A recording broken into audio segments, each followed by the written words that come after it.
Hey, Vern.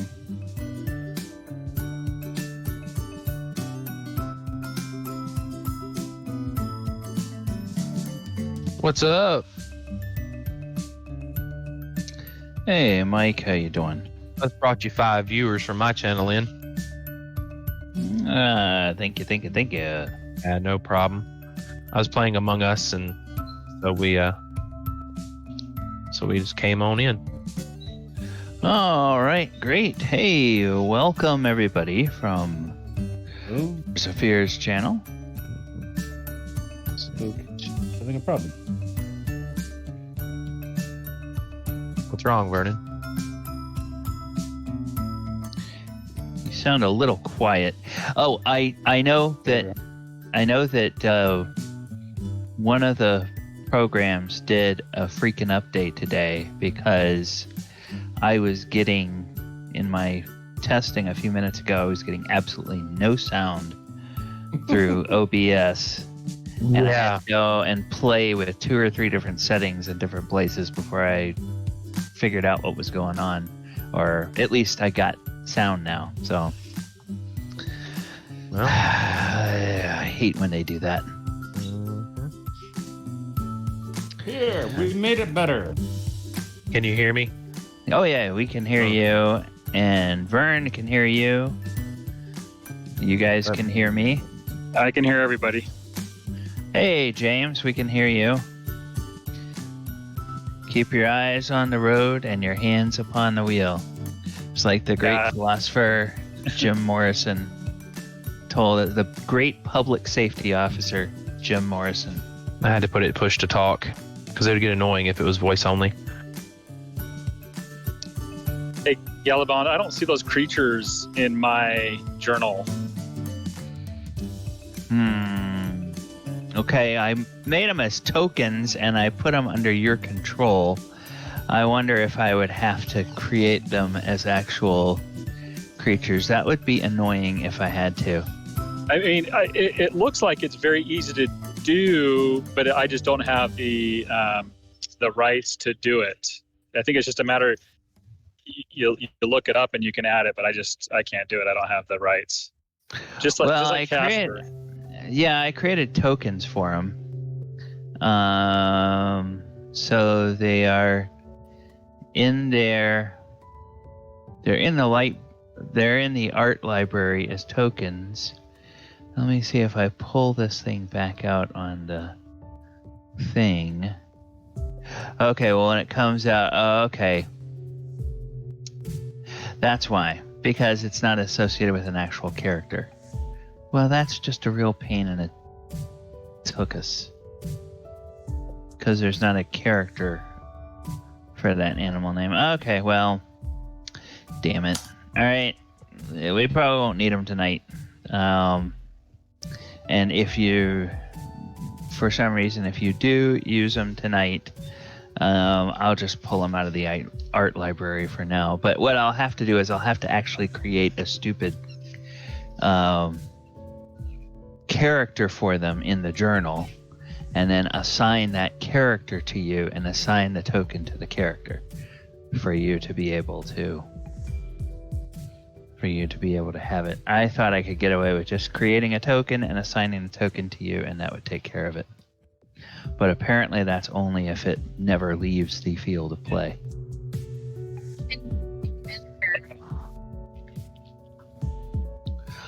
All right. Hey, everybody. While we have been chatting, the hour has come. I'm going to go ahead and kill the music. Welcome, everyone, to the Sword Coast Chronicles Session 15. I am DM Galabond, and I am joined tonight by several of our players. Chris sent me a message today saying that he is sick and he will not be able to join us. And Ken sent me a message today that said that his computer is in the process of dying. So I don't know whether he will be able to join us because he may not be able to get online. but he actually sent me a couple of files to hold on to for him for the Sunday game because he was worried about his hard drive going bad. So I said, all right, I'll just leave these in the Discord for you. And when you can reconnect, you can download them again. That's another nice thing about Discord for all those of you who haven't used it before. It can kind of act like a mini Dropbox. If you run your game in Discord, you can upload a file to the DM, and hey, as long as the DM doesn't remove it, it just stays there in that channel, and you can go back and find it later and download it again if you need it. All right. Last time, the party was in Elturel, and they had spent the day shopping. They were following the advice of the Bare Naked Ladies band from the last decade, and they said that everything is going to be all right as long as we go shopping. And now they are in the Black Antlers. It is the evening of that day. The day is the 14th of Tarsak in the year 1489 Dale Reckoning, in case anybody is keeping track on their calendars at home. And the party is at dinner, invited by Anthar Froome, who is a member of the Order of the Gauntlet. And he, along with a couple of his men, and Leosin Erlanther, the monk, someone that the party has known for a few months or a few sessions, is here. And yes, to answer a question I saw, each of you did get 600 gold pieces last week. You did hear that correctly. All right. So Anthar says, well, friends, I am so glad you answered the summons to come to Elturel, because my friends and I, along with Leosin, have been keeping our eye on this cult of the dragon for some months now. And we know something is afoot. We have had reports through other members of the Order of the Gauntlet, and Leosin has had reports through his association with the Harpers that cult activity has arisen all across the Sword Coast, from to the south of Amn, all the way to the Icewind Dale in the north, and far, far to the east of the Sword Coast Mountains. The cult has been raiding. They have been robbing caravans. They have been kidnapping. They have been pillaging. And we don't like it. We're not sure exactly what's going on. But your information that you have brought us from the cult encampment has shed some light for us. Together with the maps that you have brought and other intelligence we have, we believe we know where they are headed in the short term, and we have an idea of the direction they are going in the longer term. But we need someone to track the caravan and find out exactly where they aim to make. Now, your map that you brought shows that they intend to take those wagons from their encampment some 550 miles, first to the west and then north along the coast road to get to Baldur's Gate. But we do not think Baldur's Gate is their final destination. We think they are headed north. And they might be headed north as far as Waterdeep, for other intelligence that has come to us has said that there are several wagons that seem to be part of this cult that are making for Waterdeep even as we speak. So what we propose is that we put you on a boat and send you to Baldur's Gate and let you intercept the cult there. And then, since you have some experience with the game, let you hire on as guards for whatever caravan the cult goes with. Now, these are a crafty lot, and they will not travel overland in a large caravan composed only of their own members. They will blend in with other merchants and go overland for the appearance of having safety in numbers with a larger caravan.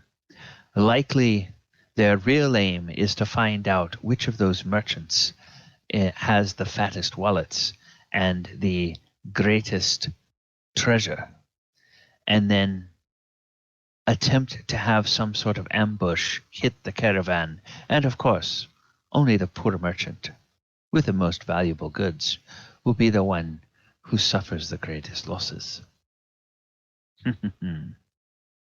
So, what say you? Would you all be up for another batch of infiltrating this cult and finding out where they are going? That's always fun to me. I'm in. I'm up for a challenge. Yes. Now, there's other activity that has come to my attention, and I believe it is tied to the operations of the Cult of the Dragon. But I have agents that are working in the small town of Red Larch, far to the north of Waterdeep. And if your caravan travels take you that far, you can check in with them and see if they have learned anything new. But up in that part of the world, the Desserin Valley, as it is called, there's also been an increase in banditry, kidnapping, murders, and raids. And something, perhaps it is the dragon cult, has disturbed the Ice Shield orcs to the point that they are raiding farmsteads of humans and elves whose land has bordered Ice Shield lands for centuries with no troubles. There's also an area that is not known to many except scholars and those who are parts of organizations with long memories, like the Order of the Gauntlet. Beneath the somber hills, there lies the ancient ruins of an underground dwarven stronghold called Tyre Bessel. And this could be a draw for the cult because of its history. Tyre Bessel was founded more than 1,000 years ago by dwarves that created a kingdom called Besselmere in the Somber Hills. Besselmere was plagued by troubles almost from its founding. Its crops and livestock would flourish for a few seasons and then fall prey to some strange blight. Or the kingdom would enjoy peace for a decade and then fight successive wars with orcs, giants, trolls, and other monsters. And there were rumors of even more ancient ruins that the lowest levels of Tyre Bessel uncovered.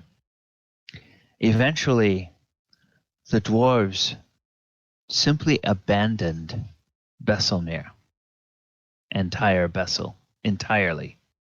Some say it was because the earth would no longer support crops. Others say that it was dreams that started to drive the dwarves mad and caused them to flee. Don't know what it is, but if there's something valuable down there, you can bet that this draconic cult will want to get their grubby hands on it. So hopefully you can find out what's going on there. Now, the first thing though, is getting to Baldur's Gate. And as I said, we will send you on a boat down the river Chianthar.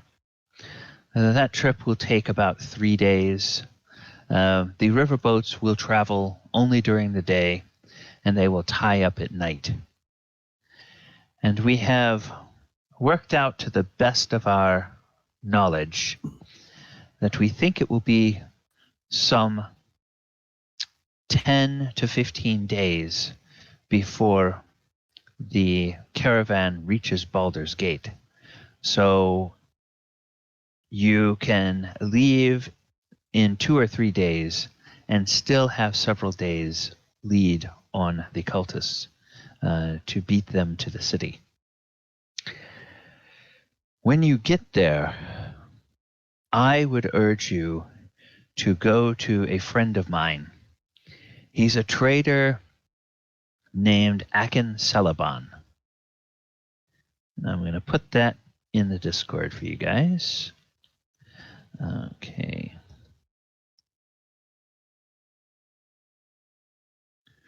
Trader in Baldur's Gate. Now he runs an equipage business, and he's a wagon right there in the outer city north of the wall. It's in a district called the Blackgate. He is accounted as building the finest wagons in all of Baldur's Gate. And he sells all the materials needed for long-distance freight hauling, including the wagons themselves, as well as rope netting, grease, chains, wheels, and so forth. And he repairs wagons as well.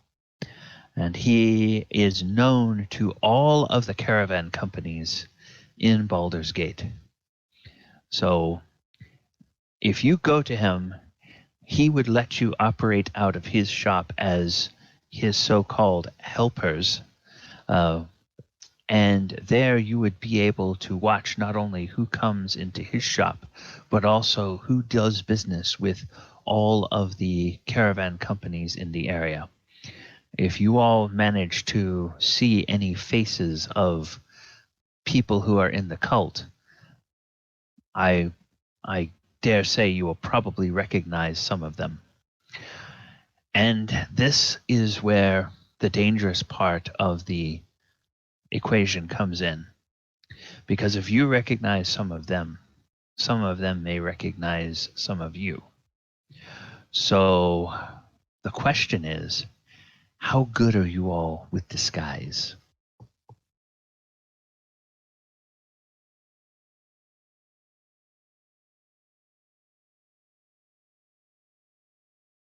I'm hit or miss. Disguise? Yes, disguise. Pretty good. I am. Okay. Well, do you think you could work on disguises for yourself and the rest of your companions over the next few days? Say if you have another 2 days here in Elturel before you begin the trip down to Baldur's Gate. I should. Let me check something real quick.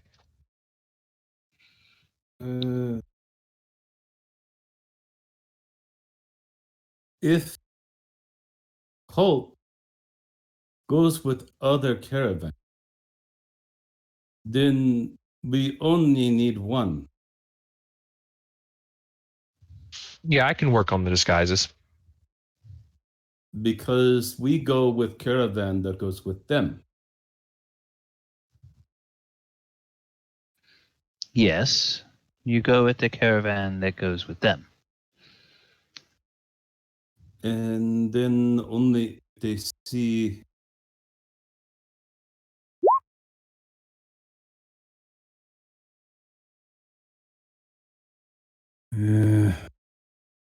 I am conspicuous. What do you say? Conspicuous. Conspicuous. Short, and muscle and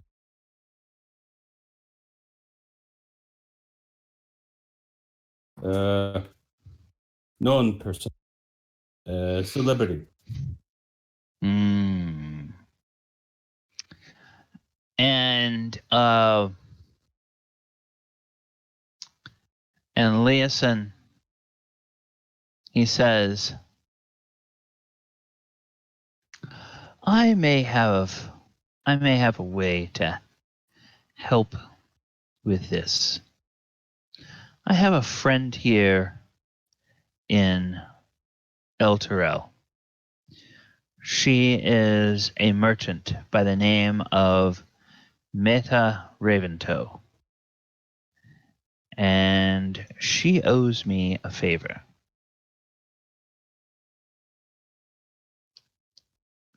Let me talk to her on the morrow. I may be able to get something that would help our friend Osprey here. And if we're in luck, she might have additional versions that could help the rest of the group. But I doubt I can call upon her to give a discount for any more than one of the items I have in mind.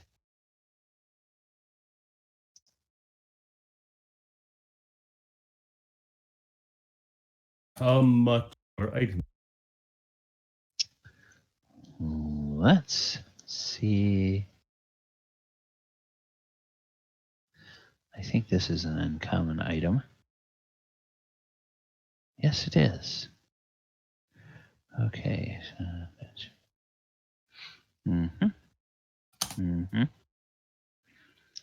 Well, at full price, let me see if it's something that we've priced before.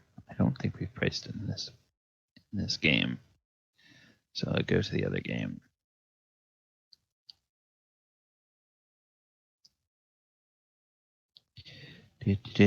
Oh, yes, we have. Excellent. Full price. It is 288 gold, but Leeson thinks he may be able to get one of them for a little bit less than that. And he will tell you the item that he is thinking about is called a hat of disguise. And it's something that will allow you to put the hat on and then use the spell Disguise Self from the hat to change your appearance. You can appear like another humanoid within certain limitations. So you could appear as another humanoid of your same race and same size category. So if you're a medium creature, you could not appear as, like, let's say, a halfling or a gnome. And you couldn't appear as, like a larger creature, like a furbolg or a half ogre or something like that. But you would be able to appear as a humanoid of your same size category, and either you could take on the appearance of someone specific, or if you're able to hold a sharp mental image of the kind of appearance you want to be, like you can practice with a mirror or something like that, and then when you cast it and set it, then it's good for like 8 hours. You don't have to keep concentration on it. It's good for 1 hour. I'm sorry. Oh. So you have to cast it every hour, but if you're traveling like with a wagon, you could sort of like go behind the wagon or duck inside the wagon or something like that and recast it. The only trick is that for it to continue working, you have to keep the hat on at all times. The hat can change its appearance, so it can appear like anything, like a bandana tied around your head, or a large hat, or a small hat, or even like a pin through your hair. But it's gotta be on your head for it to work. Only I must. People say I have access. Well, they may have heard your voice, but if it comes out of a completely different looking creature, most of the time, they're going to say, "Oh, wow, you sound like somebody I know," and they won't be able to figure out who it is you sound like. Be somebody else from. Yeah, you could be somebody else from your land. Take on that appearance.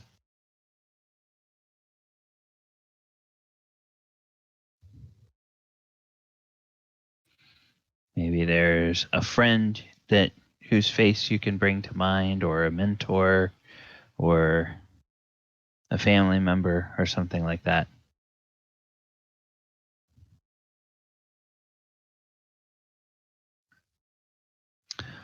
All right, so now, as I recall, when we finished up last week, there were a couple of you guys that wanted a chance to chat with each other about some things. Or did we get that done before we finished the session last week? No, I think that was Vernon wanted to chat with me. Okay. Yes, there's that. Brock theoretically has a scene also, but he's not here. Right. So that brings 2 doors here. And it is actually timely.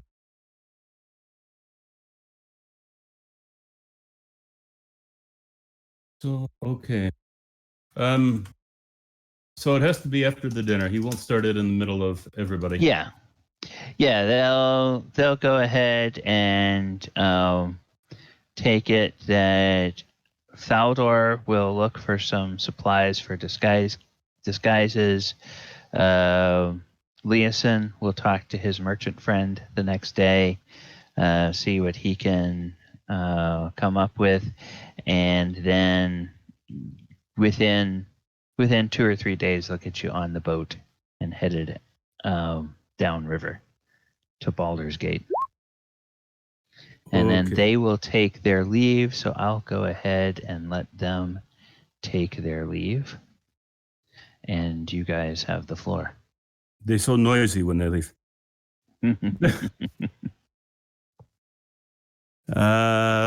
Okay. Yes. Mr. Thaldorson, I have noticed that for how different we are, we seem to stumble into same places. That seems about right. We are not the same. We do things differently. But I feel that I owe you depth of respect. What for, friend?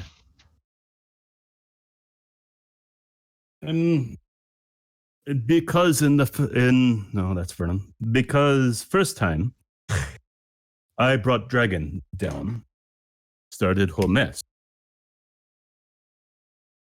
In second time, I did no harm. Only first time. It is after second time though, everybody is beaten. We are only at second time because of me. So, for this, I have difficult feeling. I'm trying to make atonement. So, also respect for everybody. So I get something for you that makes you able to do the scouting thing, which I can do. So that now you may have your territory, and I will not stumble into you. Well, that's okay. Kind of confused, Osprey, but you're not stepping on my toes. I mean, we each have our own role to fulfill, but it's not like, you. Yeah, okay. The dragon finasco was just, yeah, that was insane. But you were doing what you thought was right to, get rid of the dragon. But it is what it is, buddy. But you don't have to atone for anything. Things happen. That's just a part of the story of life, as I like to say. You can't. But I appreciate it. But you didn't have to do that. It is way of our people to show respect. It is way of my family to show love and energy. So, item is for you to scout outside. I thought if you could see for miles, it is like flying. Makes sense. So I got for you eyes of eagle. Whoa. So what do these do?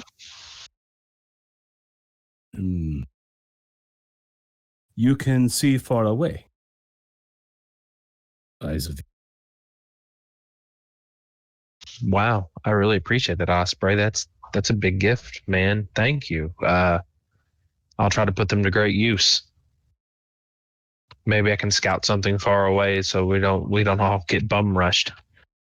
That is usually what I do with flying.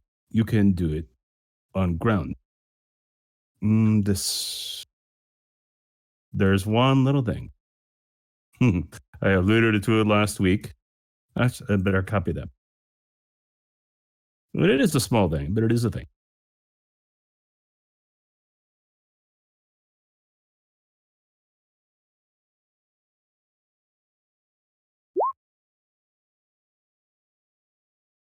All right. All right. Well done, guys. Whoops. Okay, am I... Hello? Is You're everybody here. hearing me? Okay. Was that you? I accidentally moved. That was me. Oh, okay. All right. Okay, wonderful. So, if you guys don't have it, Baldur and Vernon, you can give yourselves inspiration. If you do have it, then I guess if Mulek doesn't have it, he... Take a point of inspiration. You get inspiration. You get inspiration. We all get it. Okay, all right. Okay, good. All right, well done. So, What was Night the inspiration Path- doing under my seat? I don't know. It just fell on me from the sky. I don't even get there. How did it happen? So, night falls, dawn breaks, the people from the Order of the Gauntlet run out and get a bunch of scotch tape to fix Dawn up, and they get some of that Gorilla Glue, try to put it back together. Then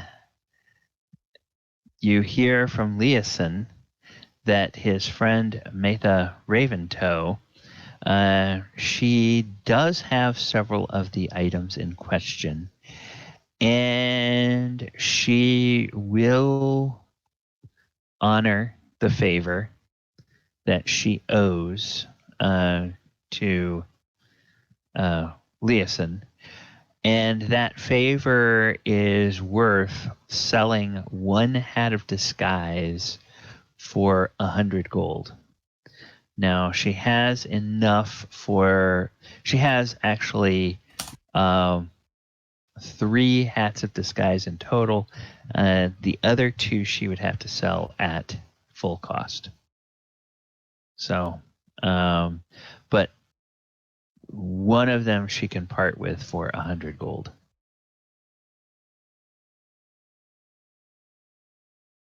Okay, it's good.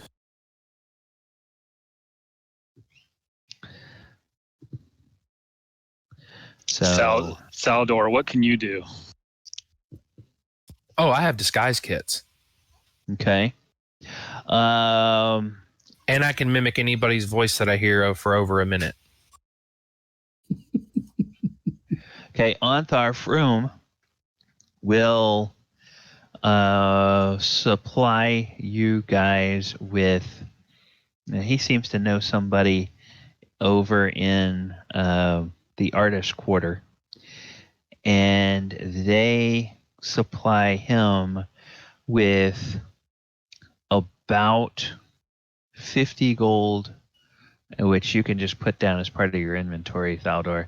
50 gold pieces worth of things like fabric and makeup and face paint and theatrical supplies and a few wigs and some stuff that... different kinds of garments that evoke different cultures across the Sword Coast. So if you are able to make some of your companions up to look like they're from somewhere else, or something like that, these supplies would help you. So basically, it's going to give you advantage on your rolls when you do something with your disguise kit. So just mark that down for your inventory. That's his contribution. So is somebody going to take the hat of disguise for 100 gold? Yeah. Okay, so just mark that off and then put a hat of disguise in your inventory. Right. And does anybody else want to pay full price for a hat of disguise?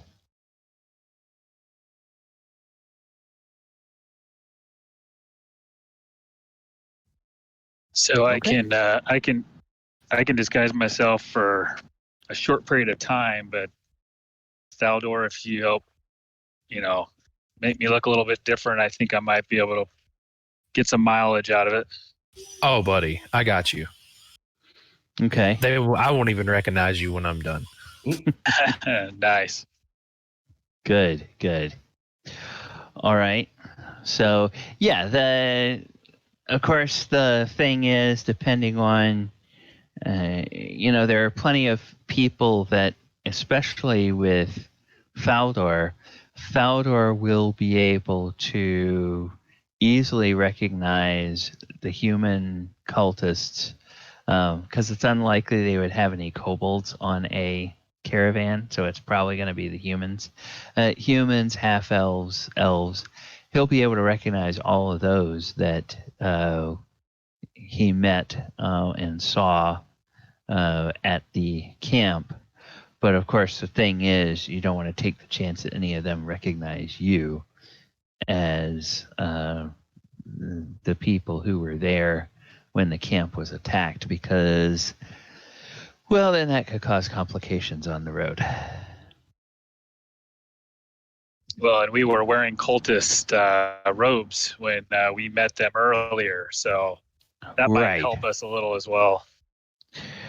Yeah, I suppose that could, if you are wearing different disguises, and you have those robes, that might actually work in your favor as well if you wanted to try to hire on with their specific wagons. Otherwise, if you just get yourself into the same caravan, you can keep an eye on them, and not. And Yeah, I was not, just saying that when we met them, we were dressed like them. We weren't dressed like how we are. Oh, yeah, right yeah. now. Okay. So Okay. that should help us. Yeah. Yeah. Yeah. All right. So we'll go ahead and we will say that not that same day that you get the disguise kit and everything, but the following day. So it's been the 15th, now the 16th of Tarsak. You can get on a boat at some point that day, and there is a riverboat called the Dasher. It is a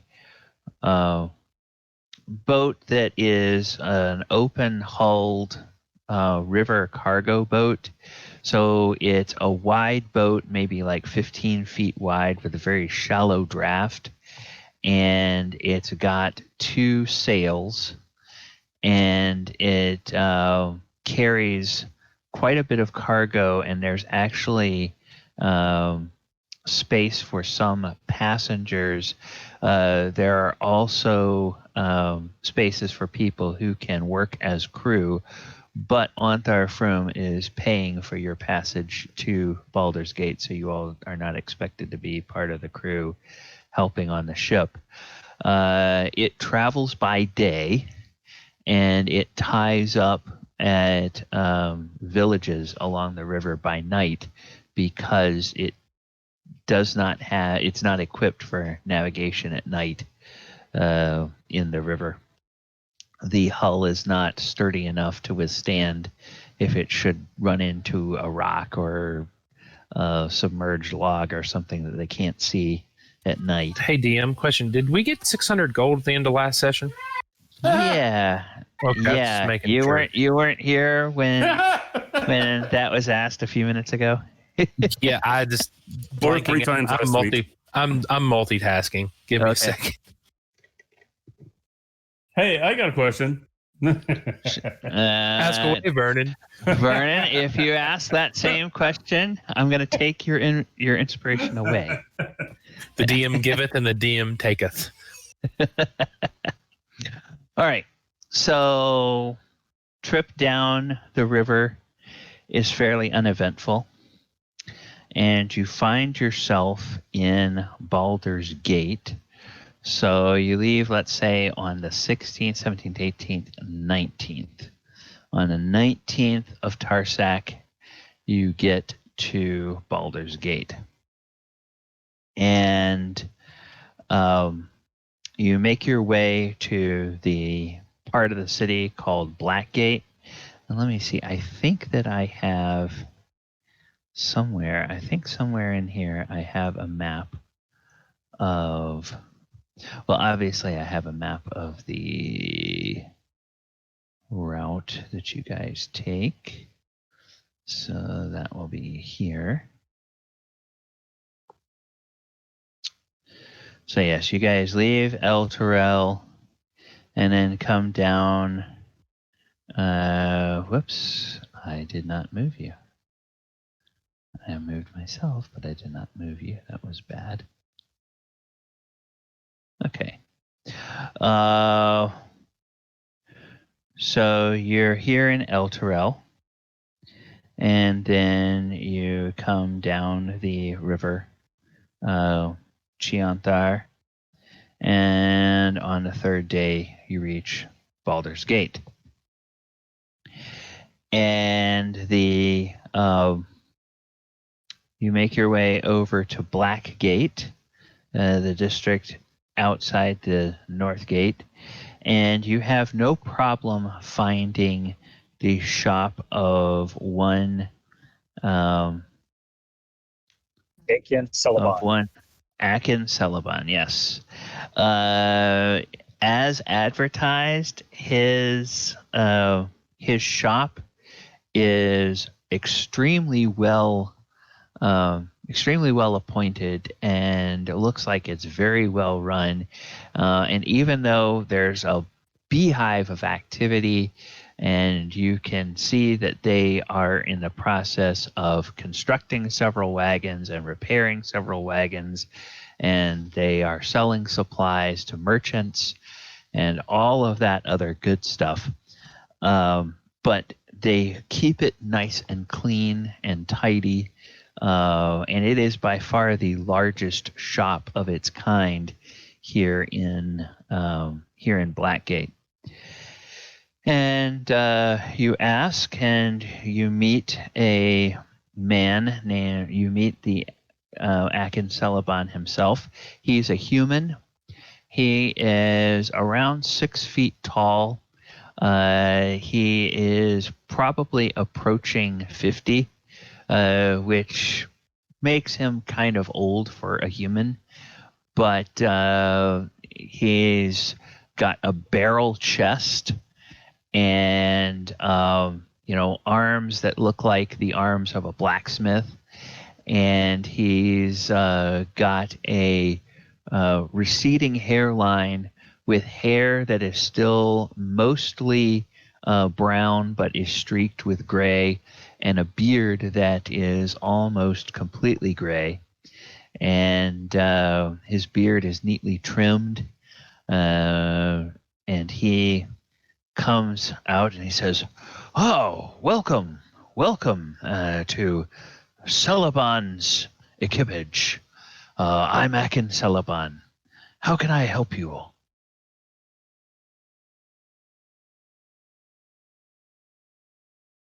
Leylon sent us. Who sent you? Actually, would he know Leylon? No, he wasn't the person other that sent you. It was the other guy. I don't have my notes. Okay. We're here from Elturel. Okay. Vern, Mike, did you guys remember?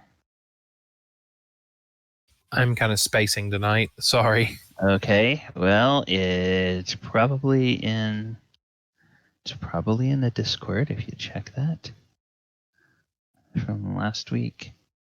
All right. Yes, it's Ontharr Froom. Ontharr Froom. Okay, guys. All right. So he says, "Oh, Ontharr sent you from Elturel. Wonderful. Well, are you here on business, or are you here looking for work?"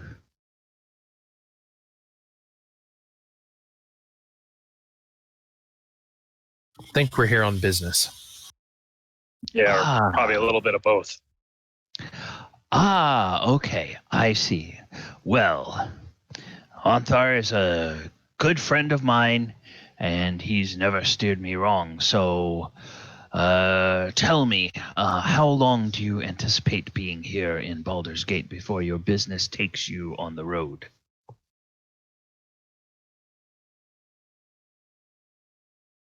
Timeline DM, is it like a couple days, 2 days? You're here on the 19th, and you think that they will be here between the 20th and the 25th. Or no, the 25th and the end of the month. So about a week. Okay. About 7 days. So, come into my office. Let's negotiate the rates here, he says loud enough for anyone to overhear. And he leads you to the back and into actually through what looks like his private office, and back behind his private office there is a meeting room. And he leads you in there, and you guys all have a seat around the table. And while we're doing this, I am going to let's see, I'm going to move this here, and I'm going to move this here. Okay. So while you guys are in here, Uh, There's a large table, and it's maybe a total of about 8 seats. But he has you all sit around the table, and he takes a seat at the other end, and then he closes the door and locks it and says, "All right, well, if I know Anthar has sent you here on some business. Don't you mind telling me too much, because I know that Gauntlet's business must stay within the order. So only tell me what I absolutely need to know. But I will ask you a few questions that might help me help you. First of all, are you waiting for something specific, or are you just looking for the right time to leave, as it were?" I'll look over at Mulek. Mulek, we need details, don't we? No. We are waiting for right time to leave with someone specific. Okay. So you are going to be on the lookout for someone in particular coming. Now, do you anticipate this someone to be coming from south of Baldur's Gate, or will they be coming in by the North Road? They come from south. Okay. Well, then I think I can have the perfect cover for you all. I will set you up as I will set you up in the role of greeters in the shop. Um, that doesn't mean that you actually have to interact with people and know very much, but it does mean you get to be out around the front of the shop and watching the street, so that you can see the faces that you are looking for. I presume this is someone either for whom you have a good description and they are very distinctive, or someone that you will know by sight. Probable. There are many of them we, but Very maybe well. not all come. Okay. So, good. You can recognize them. Wonderful. Now, I'll tell you a little bit how Baldur's Gate works in case you don't know. Baldur's Gate is accounted one of the great cities of the Sword Coast. But do you know that it was founded by pirates and highwaymen? And you see, its lineage, its legacy, still lives with it today. There are laws in Baldur's Gate about how you must transport commerce through the city. When you come to the city by the south gate, you are not permitted to drive your wagons or have your pack animals carry commerce through the city. You must hire porters that are members of the guild in Baldur's Gate to take all of your merchandise from the south gate to the north gate. And then at the north gate, since you had to part with your wagons in the south, you must purchase new wagons to carry your merchandise north.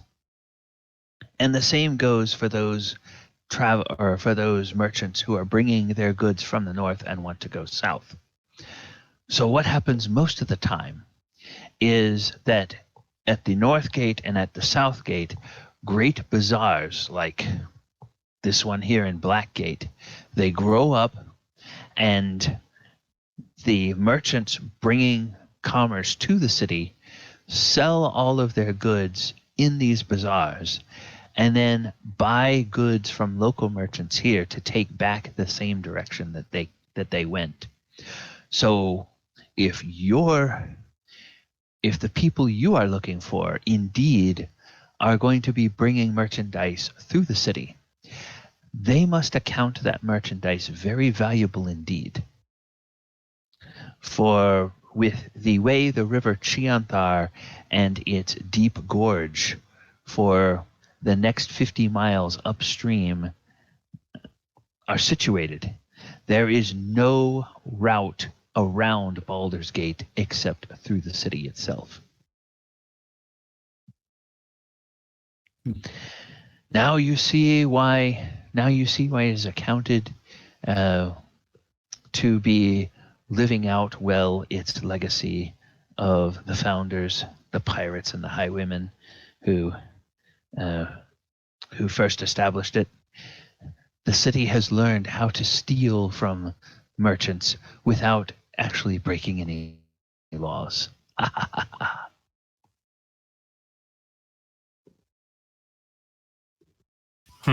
That just might work.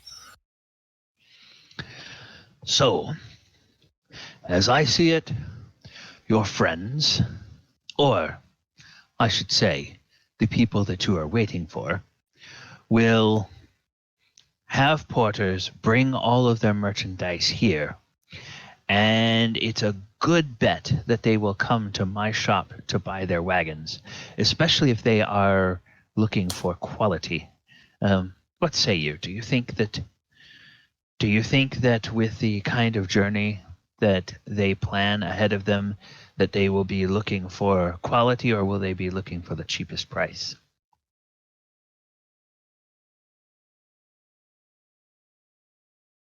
Well, they definitely need to get those wagons Pretty cheap, probably. pretty well, or pretty a great distance. So they probably want to make sure that it'll last. Ah. Do you have any notion of their ultimate destination? Would they be going as far as Waterdeep? Potentially. Oh, well. Then nearly everyone who wants to buy a wagon that's going as far as Waterdeep does business with me, because most of the crap that these other merchants sell, I mean, not to cast aspersions, but I've had to repair too many of them from upset buyers who will not trust the merchants who built them to properly repair them. The construction that some of these people use is shoddy. They want you to think that a barrow that your grandma would use to haul potatoes from her garden to her root cellar is sufficient to carry merchandise all the way up the long road to Waterdeep. Can you imagine that? Depends whose grandma. I suppose it does. But I build my wagons to last.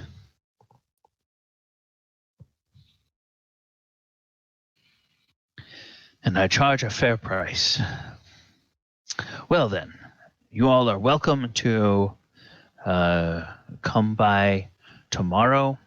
You can, within reason, you can set your own hours. I will not require you to wear company livery. And if I did require you to wear company livery, then my other employees would probably take it a bit askance that you all seem to be loafing around and not actually doing your fair share of the work. And if I made you wear company livery and then you showed up in a caravan with these friends of yours, they would seem a bit suspicious.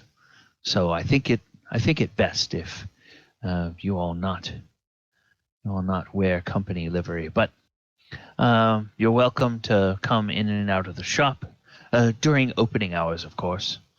And if you need me, just let me know. But otherwise, welcome. Consider this your home during the day.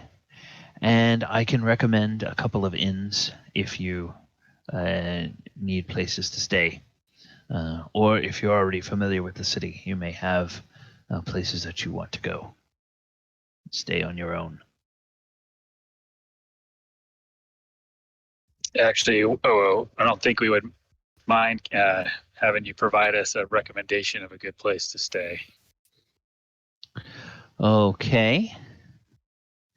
So then he will go. It's almost like he's going back in time a little bit. He will go and say, all right, no, not that, not that, not that, not that, not that. All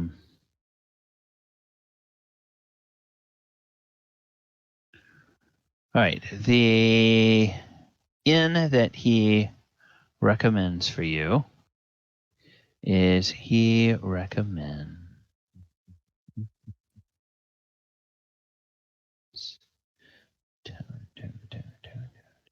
Come on.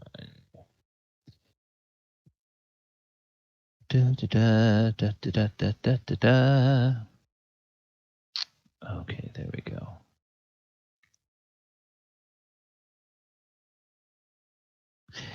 He recommends a place called the pickled the pickled rabbit. Sounds is an delicious.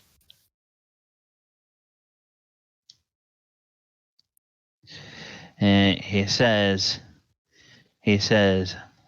their menu, their food is good, but I would recommend staying away from the pickled rabbit if you have a delicate constitution.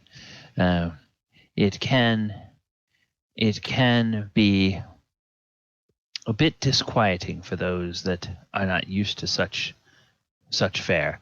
But otherwise, the food is good, their rates are reasonable, and the innkeeper and his wife do not brook with any nonsense after hours. So you will find a constabulary to be throwing people out that cause too much of a ruckus when good folk are trying to sleep at night. So it's a good place, and it's just off of the bazaar. So you have less than a block to come to work every morning. And he puts work kind of in air quotes. Sounds perfect. All right. And now, since you boys are going to be on the road, I should ask, do any of you actually need paying work while you are here?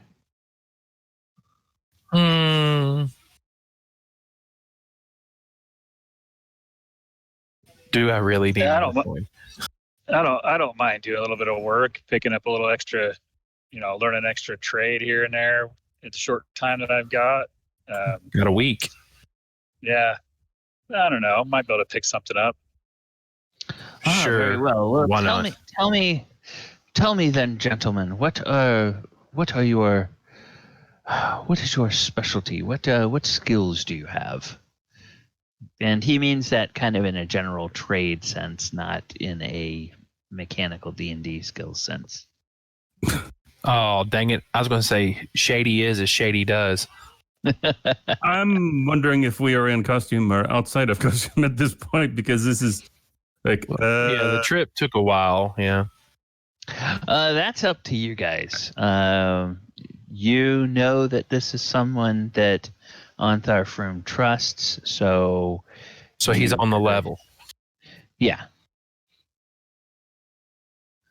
But now, if you are going to get into disguise at some point later in your stay, you probably would want to let him know that, and you could just say we let him know that, and that's fine. But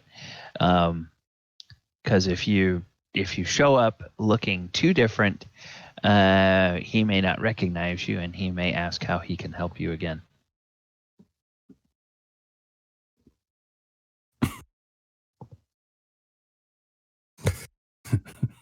I guess we'd let him know if we ever go into a disguise. Okay. All right. Yes, I am. Osprey's trying to figure out if he wants to be known as being in town or not. Yes, he does. He'd rather be the bait than let one of the other people be. So yeah, Okay. I am Racer. Oh, okay. Yes. I thought you looked a little familiar. But now if a simple shopkeep like me recognizes you, do you think there's a danger that these folk you're looking for will recognize you unless you want to be recognized? Osprey, you need to be low key as all get out. You're a famous racer. People will know you. We need to dress you up quick. We're in a big city. But only when working here.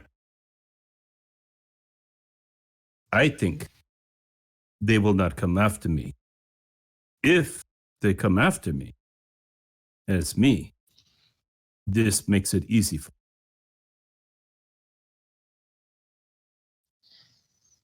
because nobody catches the ace.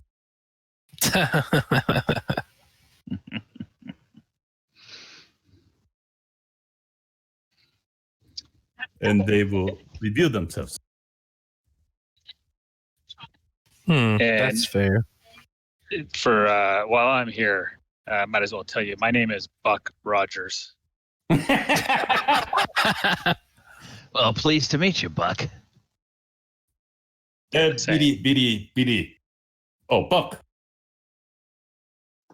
All right. So, Buck, what trade skills do you have? Yeah, I mean, so I wouldn't mind learning, what you do with these wagons. If there is some time, I don't know. I think we're going to find ourselves out on the road. And if I can, learn how to fix a broken axle or mend a wagon here and there, I think that might be a little bit useful. I don't know how much I can pick up. In a week's time, I consider myself a pretty sharp fellow, but I don't know. I've never dealt with woodwork and wagons as much in my past. Okay, DM question to the player: does Mulek carry like a pouch for his artisan tools that's kind of designed to hold those tools? Like, if somebody who sort of knows what artisan tools look like, would they be able to look and see, like, on your belt something and go, oh, okay, that guy has artisan tools? I mean, I'd have them kind of packed away, not out in the open. Okay, I mean, all right. I imagine. So then, no. I imagine they are in a little. I imagine they are in a little pouch, but they're not gonna be hanging off my waist like a tool belt. All right. So in that case, he says, "Oh, well, then we can set you up as an apprentice. Let's say for 4 days. For 4 days, I'll have you apprentice in the shop. Now, for that, I will have to give you company livery, and we will let you come in at an hour after sunrise, and you can work until 2 hours before sundown. And you will have a break in the morning and a break in the afternoon, and then you'll have an hour for your lunch. And we'll pay you 5 silver a day. That's the going rate for an apprentice. So you can get You can get a bit of coin that way, and you can perhaps pick up some skills working on wagon repairs. Now, are you used to working with your hands? Because that's very important. Hand-eye coordination is quite important. You would think that strength has a great deal to do with it, but if you use the tools correctly, it's more important that you can coordinate your eyes and your hands well. Yeah, I consider myself pretty proficient with, working around tools and learning tools. So I don't think that should be a problem. Oh, okay, good. Well, then it will probably be more an orientation to the various different tools that we use, and I will move you each day to apprentice with a different one of the craftsmen, so you can sort of see what their speciality is, and then you'll have a bit of knowledge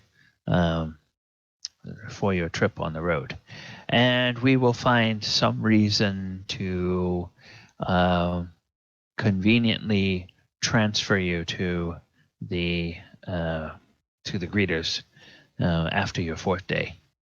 Just maybe Excellent. I'll say Excellent. that you just couldn't pick it up fast enough to meet the demand of the shop. So learn all you can, but don't make yourself look too competent, or else they will scream at me for reassigning you. Yeah, I give him a wink. Okay. Good. My father worked on chariots. Oh, Made he them very did. fast. Yes, well, then, so you're continuing the family business. This might be good if there are no races here. My work only when races here. Well, now, let me tell you, coming up at the end of the month, we have the festival. Oh, it's fun. Oh, I forget the calendar. Yes, we have the festival coming up at the, let us see, this is Tarsak, so coming up, there is, I wrote this down,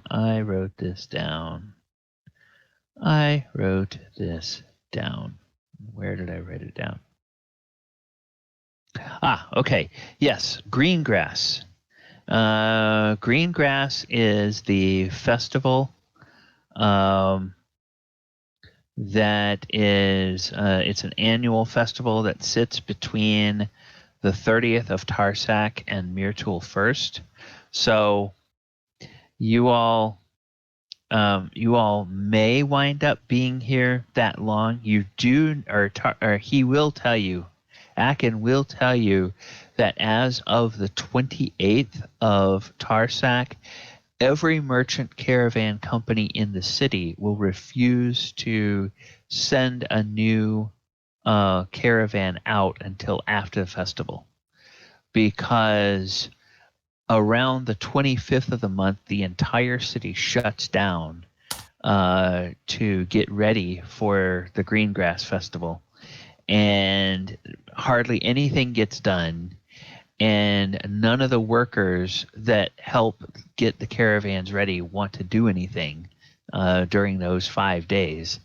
And so if the people you are looking for arrive sometime between the 25th and the 30th, you'll be stuck here until the 1st of Myrtul before any of the caravans will leave the city. So that could be a good thing, or it could not be a good thing. So we'll just have to see how long it takes those guys to get here. So is race at Greengrass? There are all kinds of events, and yes, there will be some races at Greengrass. Yeah, I think I've been here. Greengrass Tamrak. Yes, well, and you would know from your former career that in every major area, there are all kinds of races because green grass is it celebrates uh, sort of uh, the end of the first planting season for the crops that take a long time to grow, and the beginning of the next planting season for the shorter crops. And so it's kind of something that grew out of that agricultural time across this part of Faerun. And it has evolved into a festival that's just sort of mixed in kind of with some rites of springtime and contests of strength and speed and all kinds of stuff. There's dances and there's all sorts of things, and a lot of the contests are basically ways for guys to show off for the eligible girls, because it's kind of that whole springtime vibe thing to it. And so yeah, you've got all sorts of things that will go on, and racing will be one of those, because it's races of all kinds. It's foot races, it's chariot races, it's horse races. There's dog racing. Now, the horse racing has a dual purpose. It's a purpose not only where people will wager on the horse races, but you'll also have breeders that will come to the horse races, and the fastest mares and stallions, there will be fierce bidding to see if they can't get their breeding stock together with those animals for the purposes of breeding yet another generation of very fast animals. So all kinds of things go on.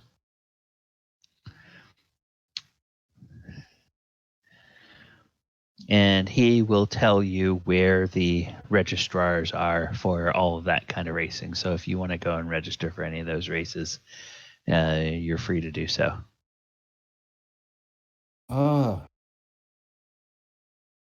That is good. Thank you very Yes. All right. So, Baldur, did you decide if you wanted to do anything in particular during your days here, or whether you just want to Okay. Except mine are a little bit of the shadier variety. So, shopkeep, do you happen to sell transport papers, any type of papers in general that help people travel to and from? No. The laws of Baldur's Gate are such that I can sell you all of the supplies and the materials and the vehicles that you will need for your caravan, but I am forbidden to sell any livestock. So I can't sell you the animals that pull the wagons, nor can I sell any of the licenses or anything like that. That is strictly controlled by all the caravan companies themselves. So if you are interested in that, there are several caravan companies that I would recommend. Probably the most reputable caravan company on the north side here would be the Blue Caravan Company. Now, I would say the absolute best the absolute best caravan company in the entire city is near the south gate, and that's one called the Green Caravan Company. It's a shame that you guys don't have the opportunity to work with them, because they're like top notch. What I was planning on doing was trying to go a meta game real quick. I was trying to go to a company or make papers so I can get better at my, I call it larceny kit. What is it? My Forgeries. Just forgery skills. Yeah, so I can just help, learn how, like, look at their paperwork and learn how they do it, so that I'd be better at forging things, in case we ever needed it. And plus to make an extra coin or two, because sometimes, they probably make copies of stuff. They need somebody to make copies of the documents by, I can imagine by like transferring them, you know what I'm saying? Like writing it from one paper to the other. Okay. So I would go in and learn how to do that, and I get better at the way they do their L's or their R's, and I just learn so I can just be better at forgery pretty much. Okay, give me an insight check in talking to this guy.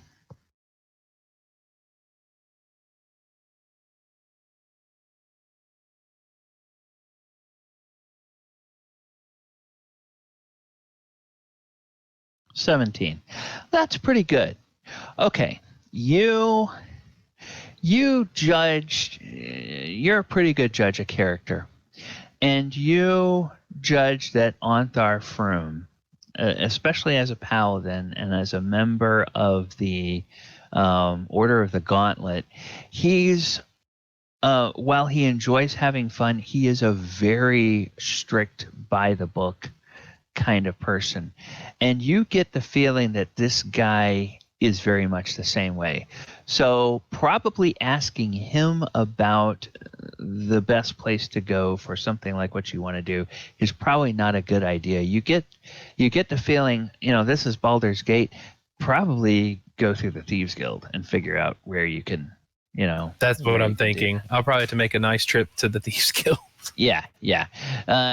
Because this guy, he would start watching you, maybe concerned that you might try to walk off with some of his merchandise if he got any notion that you probably wouldn't, but if you plant the seed in his head, he would start to be suspicious of you. So I'm just going to make my leave and go down the street real quick, Mr. Thrun. It's great. We'll be back. I'll be back later. I might go find something to get into, but thank you. All right. So off you go. So the other two of you, you will get a tour of the premises, and he'll show you kind of all the different areas of the shop. And Mulek, he will take you back to the garage area, for lack of a better term. It's kind of built like a large barn, and it's open on three sides. Although the only one of the sides is permanent, and the other three sides, it's kind of ingenious the way the doors sort of fold back and out, so that it allows both air and vehicles to come in from all three angles. And there are various different workstations, and you can see where they have large jacks where they can lift an entire wagon up off the ground so that they can pull the wheels off the axles and do work on those. And then there are other places where it looks like they mainly do work on the sides of the wagon, and then on the buckle where the yoke from the animals affixes to the front axle, and those types of things. So it's a very organized type of chaos back here. And all the wagons in the workshop area are or in the repair area are in states of being repaired for different things. And then there's another side over there where it's actually the construction area, and you can see where they have different craftsmen that will build the wagon they'll start by laying everything out on the jack and actually build the wagon on the jack. And then once they get the wheels on it, they will lower it down to the ground and roll it away. So they have about 4 stations where they can be building wagons at any one time, and about 8 stations where they can be doing repairs at any one time on different. This is it's quite the operation you have here. Akin says, yes. Well, I've been in business for 30 years, and I've seen several entire generations of my competitors open up new businesses and fail and go out of business and then try to open up again. And we have stayed in business the whole time because, as I said, we charge a fair price, but we do honest work. Everyone else around here tries to skimp on the work and make a quick buck, but that seldom works. Oh, I can see why you're so well high regarded around here, and it looks like you take great pride in your work. It's amazing. Oh, yes. And he introduces you to several of the craftsmen, and the most senior craftsman who has been there has worked with him for about 20 years. And then the most junior one that he introduces you to has been there for 7 years. So he apparently does whatever is necessary to retain good people. And they are excited to see someone new coming in. And you give me an insight check as he's introducing you.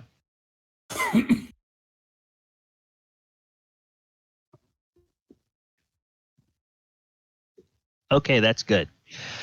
You get the impression that while he introduces you as a new apprentice, you get the impression that he's sort of setting them up for the expectation that he's kind of hiring you on as a favor for a friend, and he's not really sure how, whether you're going to work out. So he's sort of setting them up for the idea that you may not be a person that has the kind of skills they're normally used to in having in an apprentice. And so you think that may be as much just to help him sell the fact that, okay, well, maybe this part of the business isn't the greatest for him. Maybe he should be, maybe he should have an easier job somewhere else. My name is Buck Rogers. I'm so excited. Oh my God. And they all say, well, it's a pleasure to meet you, Buck. Pleasure to meet you. And they smile and they give you a nice firm handshake each. And so let's see. What time do we have? We have 25 after. Let's go ahead and take about a 10-minute break here. It's 25 after the hour. We'll take 10 minutes. We'll come back at 35 after. And then I will check with Baldur and with Osprey for their particular things. And then we will see sort of what happens as we get a little bit later in the month of Tarsik. Okay, so let me go ahead and get the music on. And We will be back in about 10 minutes. Do, do, do, do, do, do.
All right.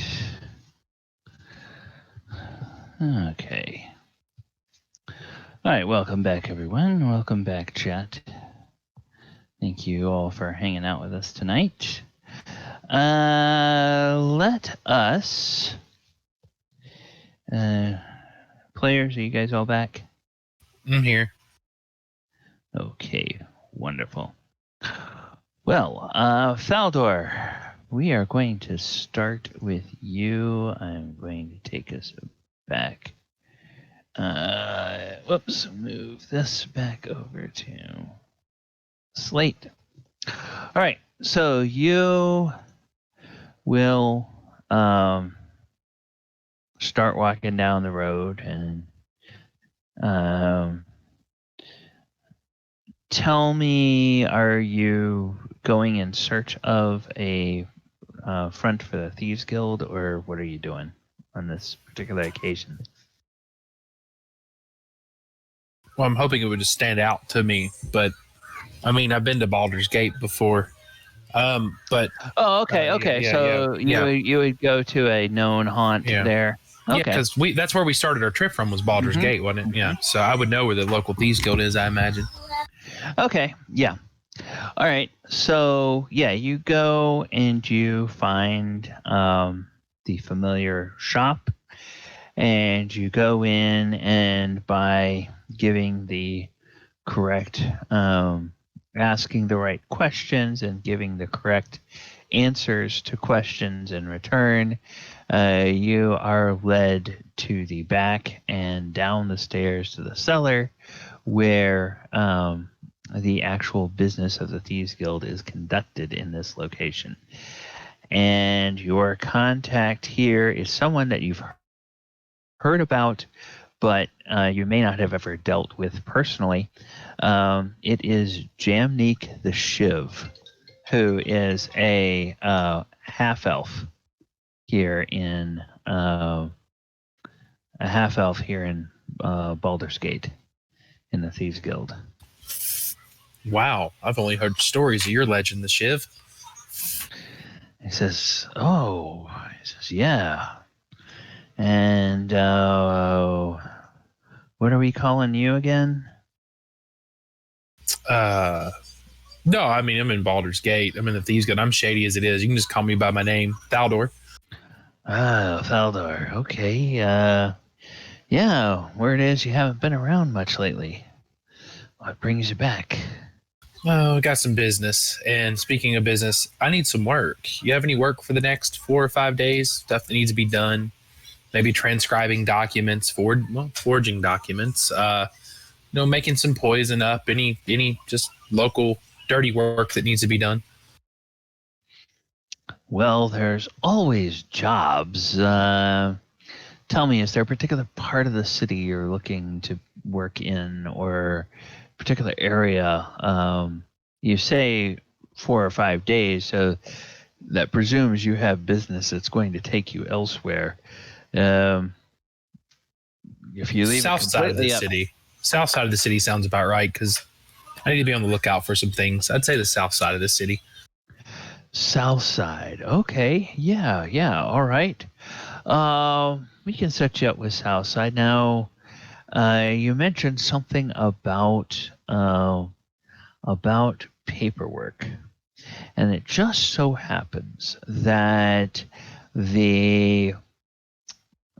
that a porter company on the south side. Let's see. It's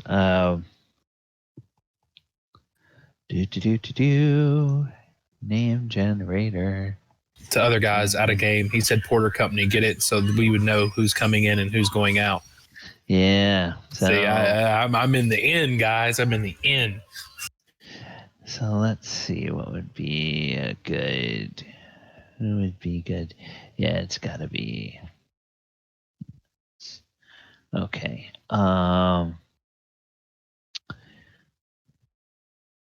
Yeah. Yeah. All right.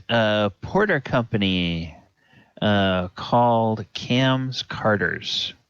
So So let me go ahead and do that, and I'll do this. Proprietor of Porter.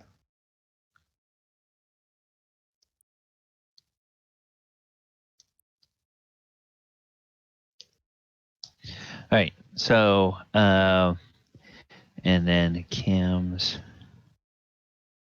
Carters. Cam's Carters is the name of the company, and Cam Grarav is the proprietor. Yeah, Cam always makes it easy for those that want to get merchandise through Baldur's Gate without a lot of questions asked, if you know what I mean. They still have to have their paperwork so that they look official, and if the guards ever ask them about their business, they have the appropriate papers to make everything look legitimate. But Cam's had a run of bad luck lately. It seems that the last person that was scribing papers for him got the daughter of the captain of the guard in a delicate position, if you know what I mean. And so he's had to flee the city to avoid getting thrown in jail. So Cam needs somebody that has some skill. You think you're up to the task? Yeah, and I don't think I'll be impregnating any captains of the guards' daughters either while I'm here. So I'm good. Yeah, that there's skirting the law, and then there's thumbing your nose at the law. And yeah. I've always found that unless there's a really good reason to do it, thumbing your nose at the law usually draws a lot more of the wrong kind of attention. So, yeah, all right, well, here, take this, and he hands you a coin, and it's one of the kind of iron tokens that you are familiar with that the Baldur's Gate Thieves Guild uses, and you can describe the design of the token, but this particular token is one that tells a merchant who's hiring it that this person is to fulfill a contract that merchant has with the Thieves Guild. So basically, it's sort of like a recognition that, okay, yeah, you hired us to do a job. Here's the job. And he says, Cam will negotiate a salary with you based on a few samples that you provide him. He'll have you fill out some boilerplate forms, and he'll check your work and decide how much you're worth based on that. Fine by me. Should be pretty decent quality. I'll head that way. Thank you for your time. And I throw him a gold. And Jamnik says, it's good to have you in town for a little bit, Baldur. We always know that we can count on you to contribute to the cause. And he tucks the coin away and sends you on your way. Also, if you get a message from my uncle, can you get that to me as soon as possible somehow? Oh. I'm expecting a reply. Oh, certainly. Will do. All right. And so you head off to the south side of the city in search of Cam Garav. Let's pivot for a moment over to Osprey. Vern, are you back? Mm-hmm. Okay, wonderful. All right. So you have plenty of time during either the afternoon that you arrive or in the next day or two to head over to where the registrar is for all of the competitions that will be happening for the festival. So do you want to do that at some point? Yeah. Okay. All right. So you get over there and you all right, you come to the area and they say, all right, oh, you're here to register for the races. Wonderful, wonderful. Well, we have several classes of races that we are going to be holding. We have the foot races, and we have the saddled horse races, and then we have the bareback horse races, and then we have the chariot races. So which of the races would you be signing up for?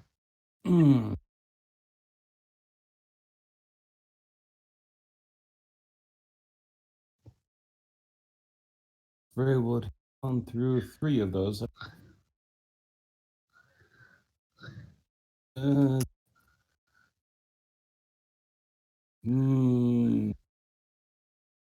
want to try with bareback. Bareback. Oh, wonderful, wonderful. Okay. Well, then that will be Cloyore's specialty. So if you go down the corridor, the second door on the left is Cloyore's office, and she will get you all.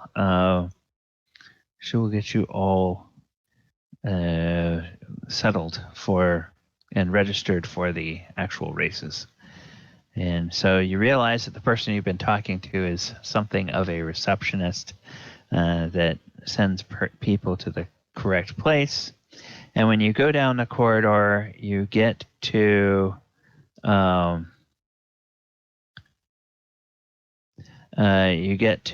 Cloyore's office, and you see the name stenciled on the door, Cloyore Swiftnose.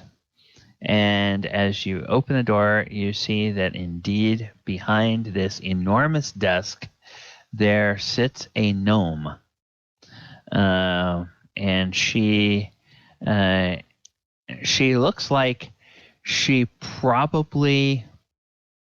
has sort of the physique of a racer, and you get the idea she probably was one of those who raced either dogs or wolves in some of the competitions where they have wolf pups that they will get. Basically, they'll take them straight from the teat and they'll raise them as racing wolves. And those are, of course, accounted very spectacular races because being born in the wild, they still have a lot of wild animal in them, and those races can be a bit unpredictable.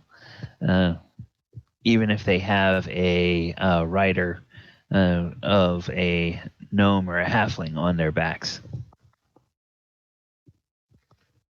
So she sees you come in and she's, oh, welcome, welcome. And then she squints and she looks at you and she says,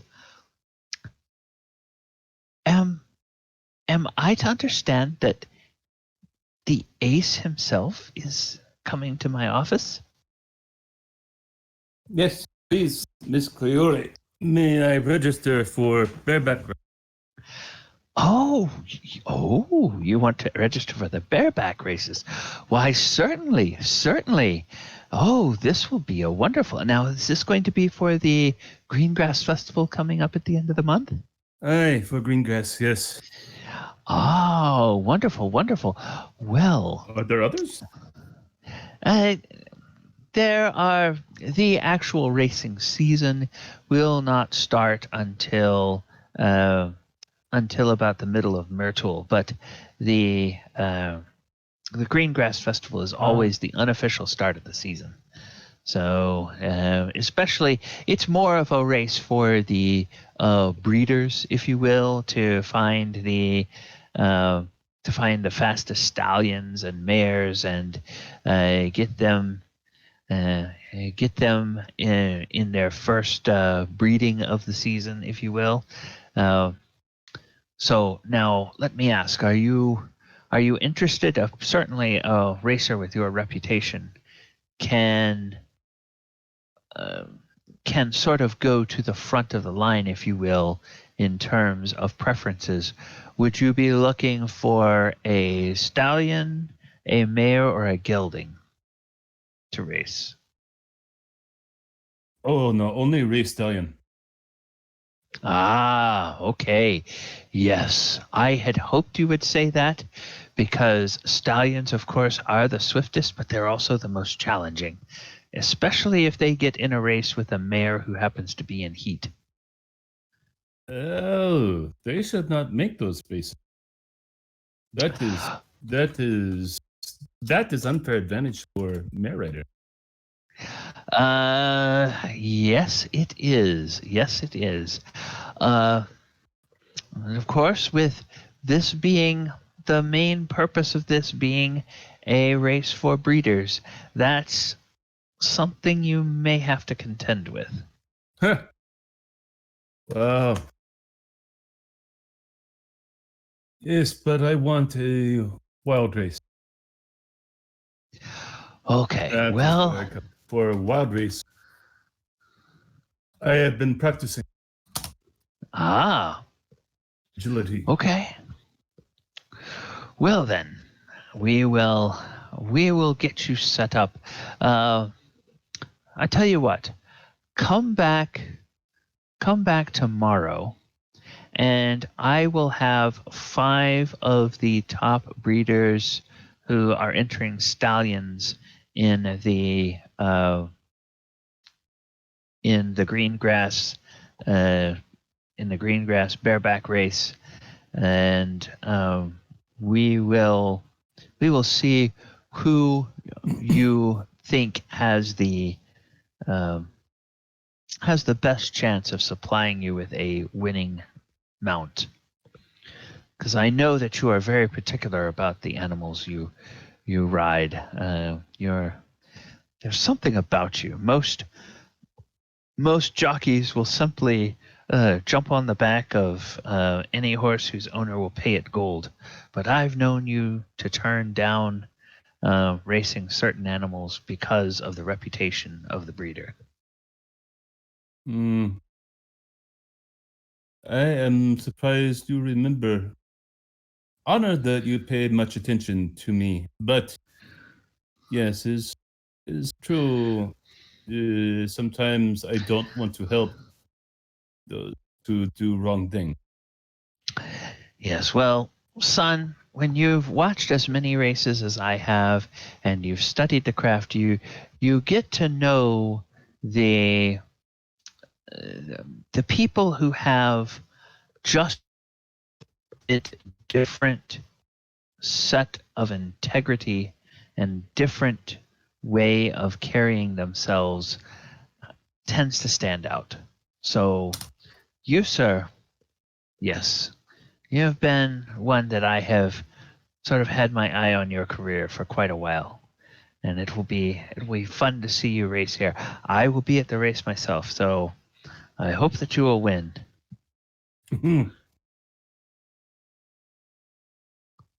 It shows the A sign. And Thank you very much. And she giggles a little bit when you do, just like one of your fans sometimes does. So she she enjoys that. All right. So you have gotten registered. Mulek, you report for your first day at the garage. And on this day, they have you working on the repairing the hubs for the wheels. And there you find that there's a couple of different components. There's a component that goes on the axle itself, and there's a couple of fairly large, heavy components, but there's actually then another component that is filled with grease and with some very slick metallic pieces. They're kind of shaped. If you imagine a little dowel of metal that has been then shaped and curved so that it fits, it forms part of the arc of a circle. And these are all packed in grease, and they rotate around a fixed center that is mounted on the actual axle of the cart, and that's what helps the entire wheel assembly roll neatly. Of course, this is medieval technology, so they don't have fancy ball bearings because those wouldn't be machined to a tight enough standard to make them worthwhile. But they use a slightly different technology for this. And you find that working with these, he has you cleaning those little metal pieces and then repacking and re-greasing the hub is what is the task that he sets you for. What you can do is you can give me a roll, and I'll call it a dexterity roll with your artificer's tools. Basically, that's kind of analogous to what you would be using here. Is very similar to the artificer's tools. So go ahead and make me a roll with that, and at your option, you can either choose to make a straight roll or Tinker's tools, or you can take it with disadvantage. And that's I was gonna do, and then base whatever I do, I pretend to like drop something, or I fumble, just to make it look like I'm not getting it when I hope that I am getting it. Okay. All right. So that's perfectly fine as well. I actually like your solution to that better than disadvantage. All right. So yeah, with an 11, this is something like you haven't done before, but you see from the way the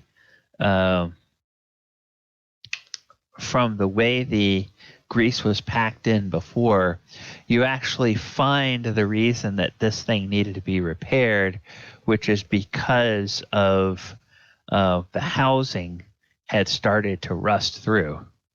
And so you're able to tell that that's going to be the problem. And you're able to put the thing back together, and you feel like you've got it pretty solid. Of course, if you want to act like you've dropped something, or you really want to drop a piece that you then have to clean up and redo, you're free to do that. Yeah, I'm gonna do that. Okay. And the fellow that you're working with today, he is a gentleman named Ryman.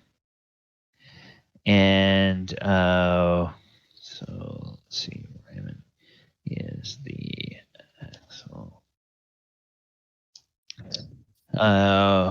Ryman says, "Oh, son, you were doing so well, but then you then you drop that. Okay. Now, when you clean that up, you're going to have to be really, really careful because I know that this only seems like it's a wagon wheel, but if you get any grit and you don't get that grit cleaned off of there, and that gets in the grease, well, then the wagon driver could be going up the road and suddenly the wheel could seize up on him. And that not only may have a chance of breaking the wheel, but it could snap an axle in a really bad situation, and it could even injure the animals that are drawing the wagon. So it's very important that you keep that really clean. Yeah, so it's so tricky. So much harder than I thought. Wow. Yes. Well, I think you have. I think if you just focus and keep your hands steady, I think you could pick it up. But yes, all right. Now spend the rest of the day just cleaning that up, and before you put that piece back in, let me inspect it if you will, please. But otherwise, you're doing okay. You're doing okay.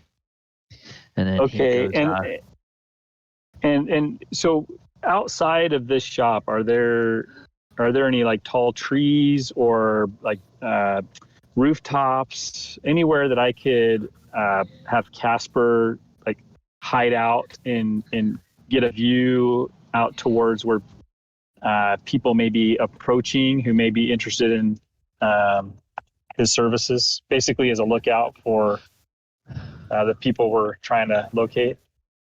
Oh, absolutely. This is a large, bustling kind of bazaar area, and there are a couple of trees around, but then there's also a few of the buildings that are like 2 or 3 stories, and a couple of them have really high A-frame, sharp A-frame peaked roofs, and so So Casper I'm could basically go.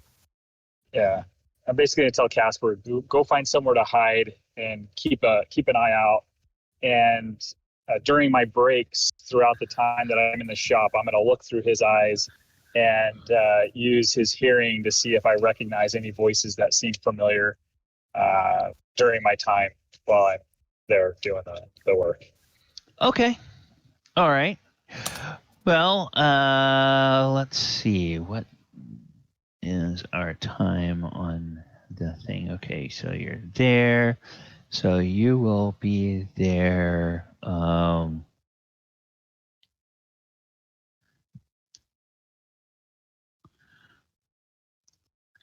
In, all right. So you continue working there for the period of Tarsak 20th through the 24th. And you go to several different workstations and you learn a little bit about working on the axles, and then learn a little bit about working on the T-bar where the yoke from the animals connects to the actual wagon. You learn a little bit about the suspension of the wagon. They have like some, in some cases, they have leather straps, very heavy leather straps that act kind of as suspension.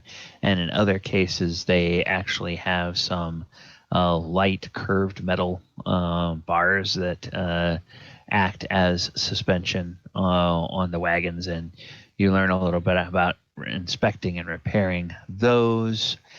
And then about the side walls of the wagon to make sure that it's going to keep the load steady and whatnot. And then the last day, you learn a little bit about the grommets around the wagon where you can tie the ropes. So the little rope tie downs when you're going to try to keep loads from shifting on the wagon as as you load it full of goods and whatnot. And you're there from the 20th through the 24th. And in no time during that time do you see anyone matching the description of the cult. And you guys remember from Anthar that he probably said it's going to be somewhere between the 25th and the end of the month when they get there. So you realize you still probably are a little bit early, but you've had a few days, you've learned a little bit of skills, and you think that you can do most things now on a wagon that it would need.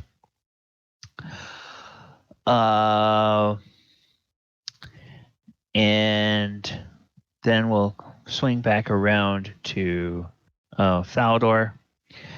And Faldor, you get over to Cam's Carter's on the south side of the city. And Cam is... maybe he's what you expect and maybe he's not. He is a man who looks... he's got something of a baby face. And he tries to hide it by growing the stubble of a beard. And he is a slender fellow. And from his build, it's clear that he's never been a porter himself. So how he came to own and run a porting company is a bit suspicious, you know. But then again, knowing that he's connected with the Thieves Guild, okay, yeah, there's a million ways he could have come into this business. And but he has a lot of big, burly, bruiser types that clearly are porters that work for him. And when you come to the shop, a number of them are sort of sitting around, lounging around in the front room of the shop. And Cam is there talking with them and sharing a joke with them. And they all kind of are laughing at whatever joke he made when you come in. And he says, "Oh, hello, friend. How can I help you?" Yes, I was told you might have some work for me, and I pull out the coin and slide it into his hand. And he's, oh, okay. Well, yes, in fact, we are looking for someone with a scrivener's talents. And he puts his arm around your shoulders and he leads you towards the back and goes into a large office. And in this large office, there is a big desk with a big plush chair. Clearly, that's probably going to be the boss's desk. And then there are two smaller desks that have one chair on each side of it. So on the one side, there are a sheaf of blank parchments and a couple of ink pots and some quills. And on the other side, there's just a blank desktop that looks like where somebody might read or review papers or something like that. And so he directs you to the side where obviously the scribe would sit. And he says, "All right, so Jamnik must have sent you. And if he did, he probably told you that, well, I have a little bit of a test for you." And so he goes to his desk and he pulls out a folder. And he opens this folder and he pulls out 4 sheets of parchment. And he brings them over to you and he sets them down next to you. And you can see that the sheets, they're both 2-page contracts. and one of the set of 2 pages has all of the data information filled into the blanks. So basically, it's information about who the company is, what the goods are that they are taking from the south gate to the north gate, what the value of the merchandise is that's declared, because of course there's taxes you have to pay on the merchandise and money that you have to pay the porters for carrying the merchandise based on both the value and the weight. And so there's all of these little things that are filled out. And then, of course, because they kind of like to know these things, it's like where your journey originated and where your ultimate destination will be.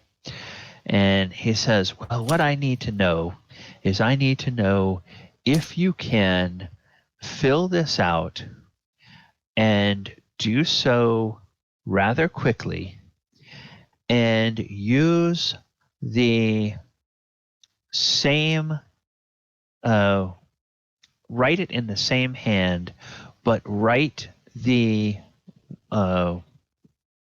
information that I dictate to you. So you want to make it look like both of these contracts ultimately were written in the same hand, even though it's 2 different sets of cargo with 2 different sets of destinations and 2 different companies and all of that stuff. Do you think you can do that? Oh, yeah.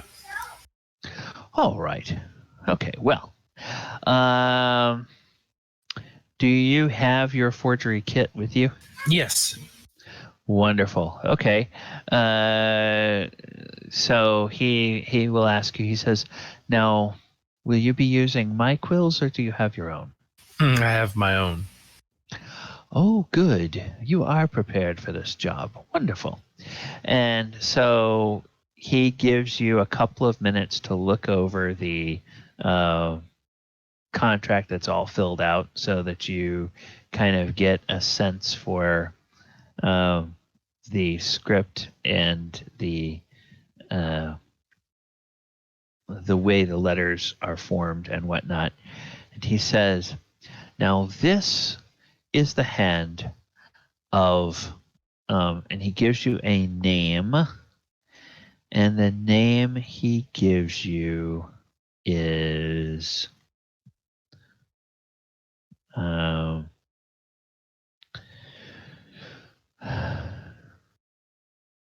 Velgary. Okay. Velgary is the name that he gives you. And Velgary is a scribe that is in the favor of the Lord of Baldur's Gate. And Velgary also happens to have a reputation as being the most scrupulous and honest of all of the cargo scribes in the entire city. And so any paperwork that is written in Velgary's hand is automatically going to get the least attention and will be pretty much, oh, Velgary drew up this contract. It's got to be accurate.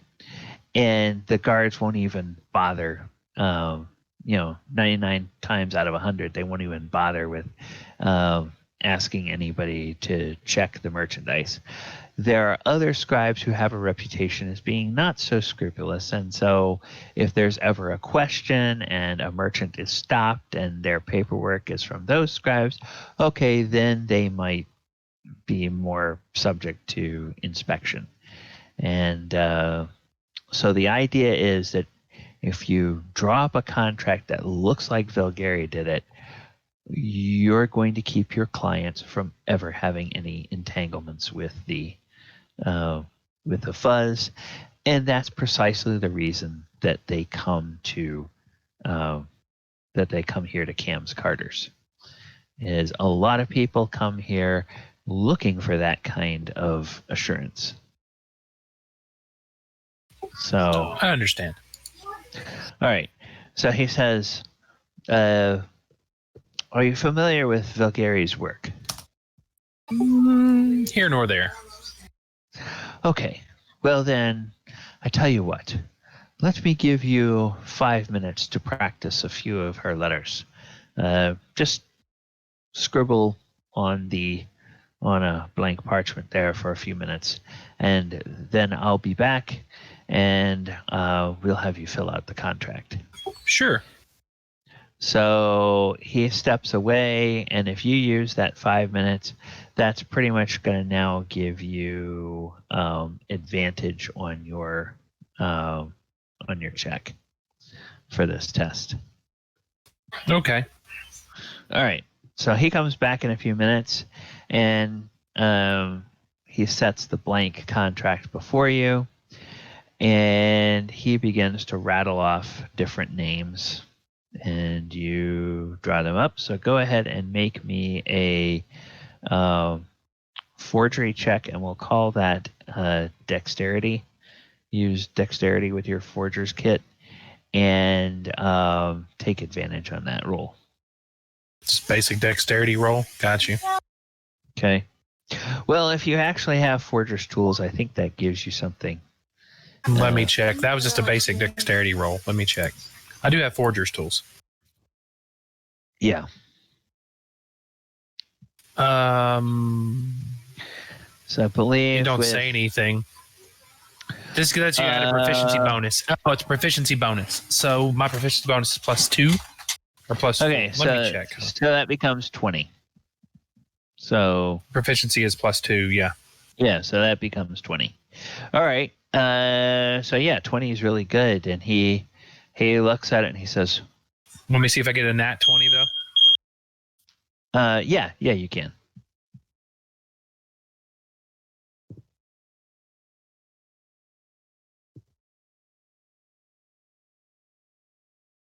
No, same roll. Okay. Then he says, fine work. Well, the Shiv certainly is holding up his end of the bargain. Great. Well, you're hired. So now how long can I expect to have your services? Roughly about 4 or 5 days. Okay. So, now, if I may pry a bit, can you reveal anything about the reason you'll be leaving so soon? Yeah. It's a confidential matter, but I'll keep an eye out for what I'm doing while I'm here. Okay. Well, I just, I just mean that if my business happens to intersect with yours, perhaps I could help you out if I knew what I was looking for. Well, I'm actually looking for a caravan that's coming through, surprisingly, so I'm in the right place. Oh, yes, you are. And if you're looking for a caravan that wants services here, then unless they are total rubes, they should know where to come. So you've picked the right spot, lad. All right. Anyone distinctive that you would recognize, or would you prefer to keep those details to yourself? Now, DM, so the people that left with the caravan were just the cult. It wasn't like Vanderosa or anybody like that. Okay, well, you do know that Resmir, who was the Black Dragonborn kind of planner of that whole raiding party, you know that she came with the wagons. headed towards Baldur's Gate. I'll let him know that. Okay. It's like, oh, well, we don't get many Dragonborn, so that ought to be pretty obvious. Okay, well, I will,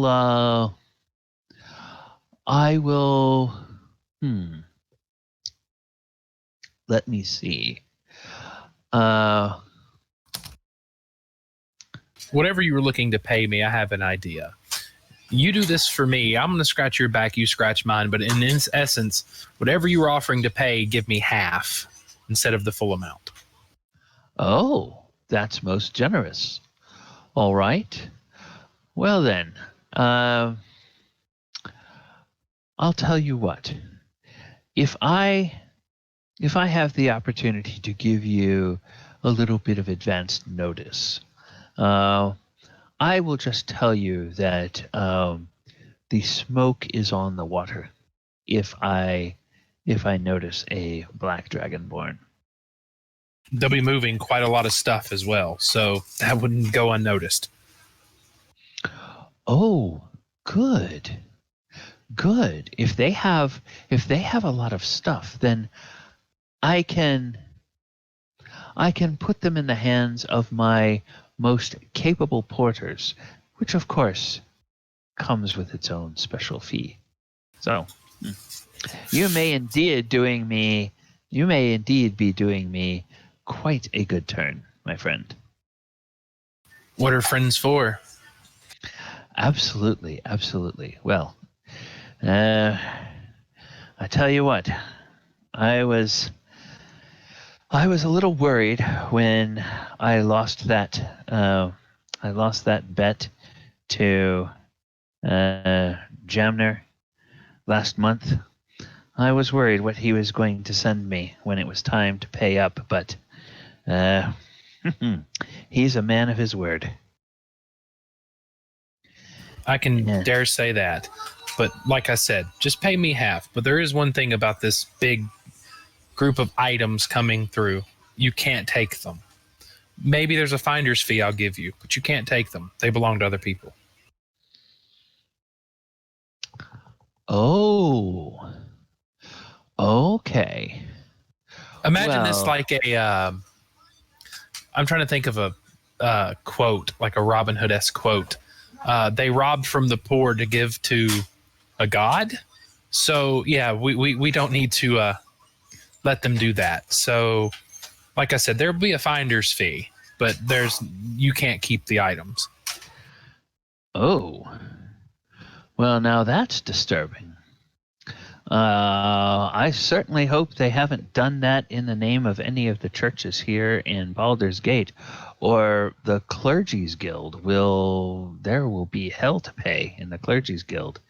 I can't imagine any of those stick up their bum fellows wanting to rob people just to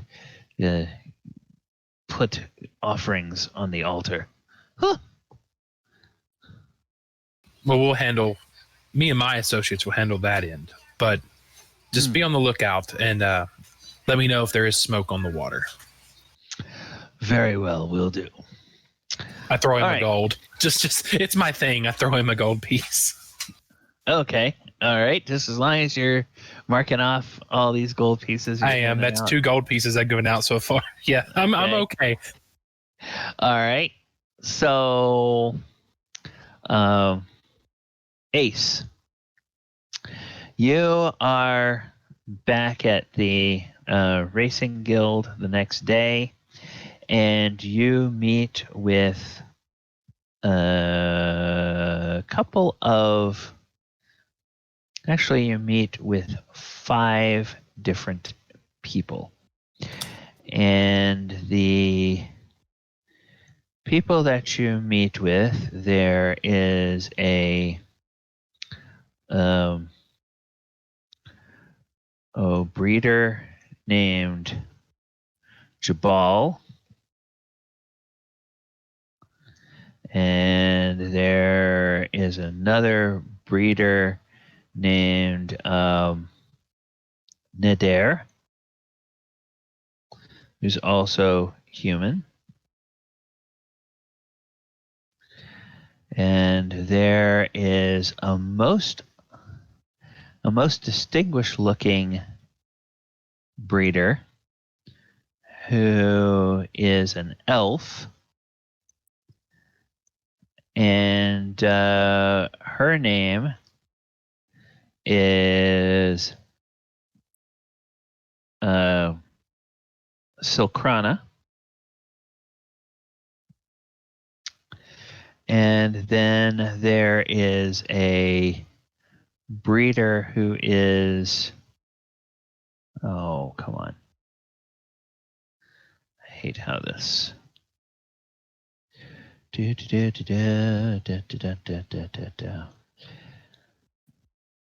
There's a breeder who's a tiefling named Rolthor.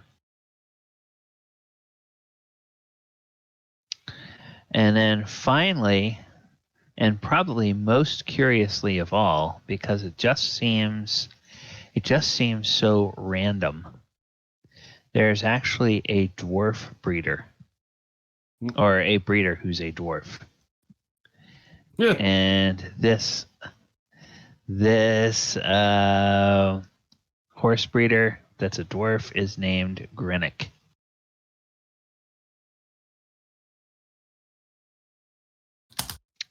Oh, come on.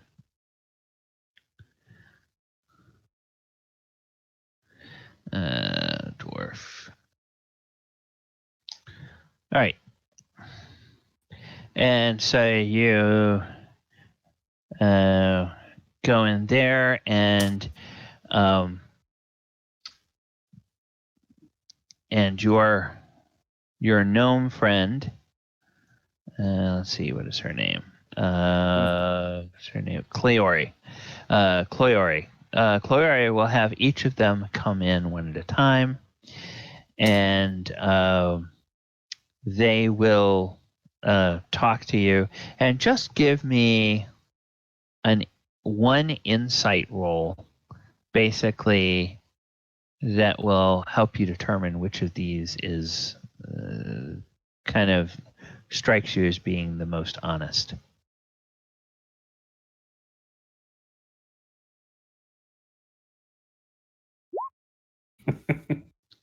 Okay.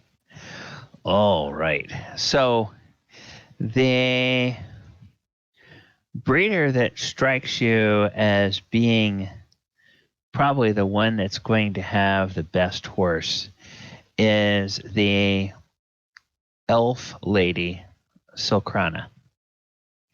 So Silkrana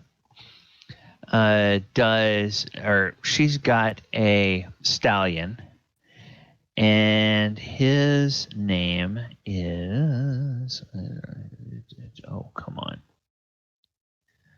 Fantasy name is, what? You don't have.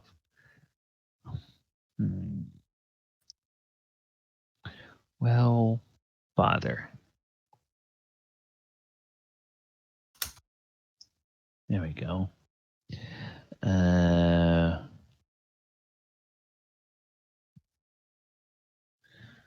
Okay.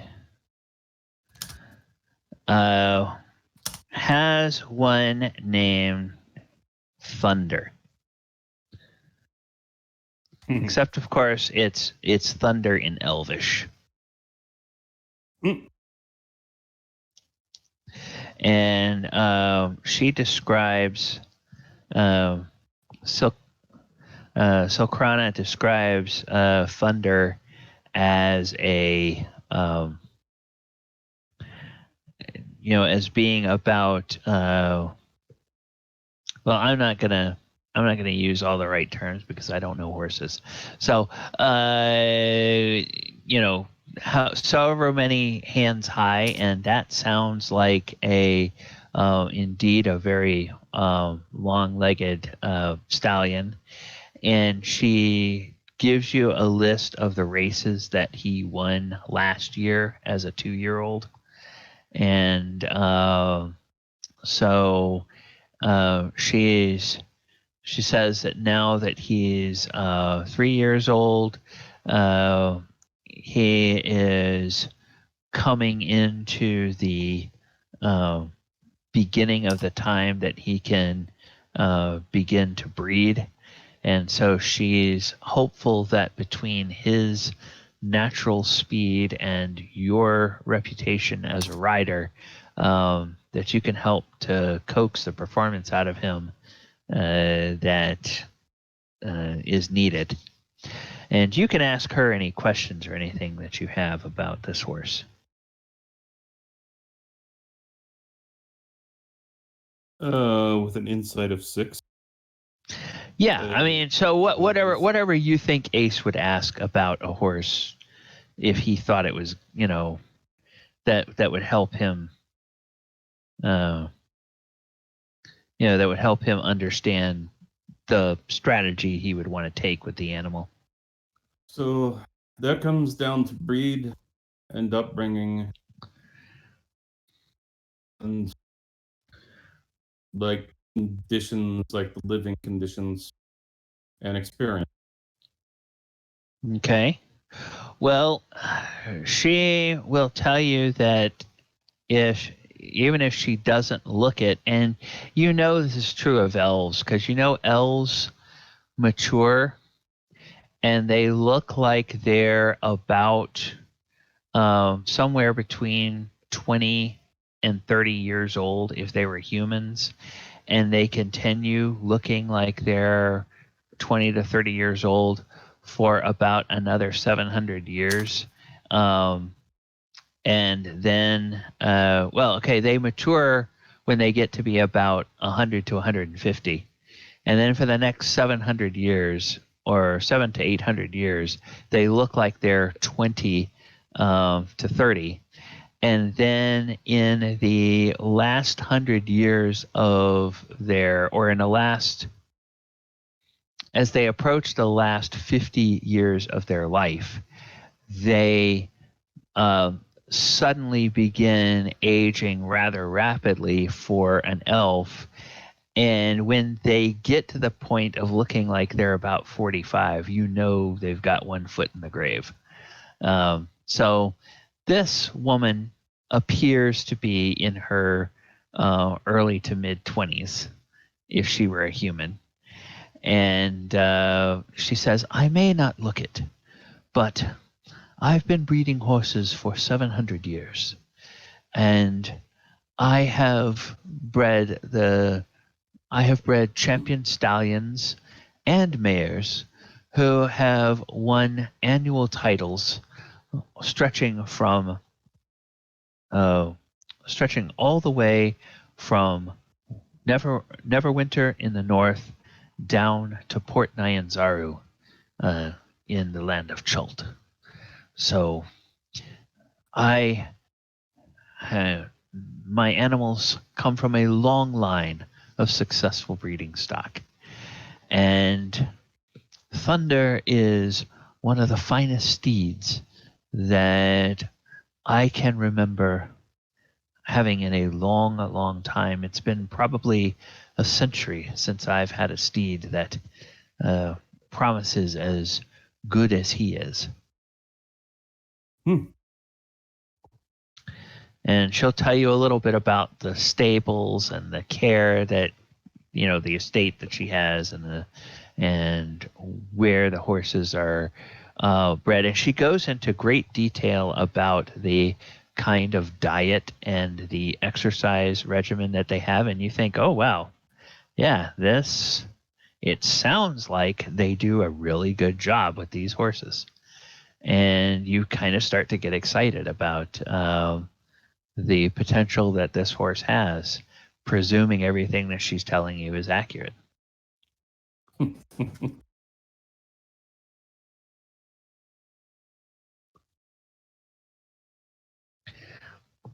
So, and then she will negotiate with you that if, of course, the way the betting on the green grass races works is that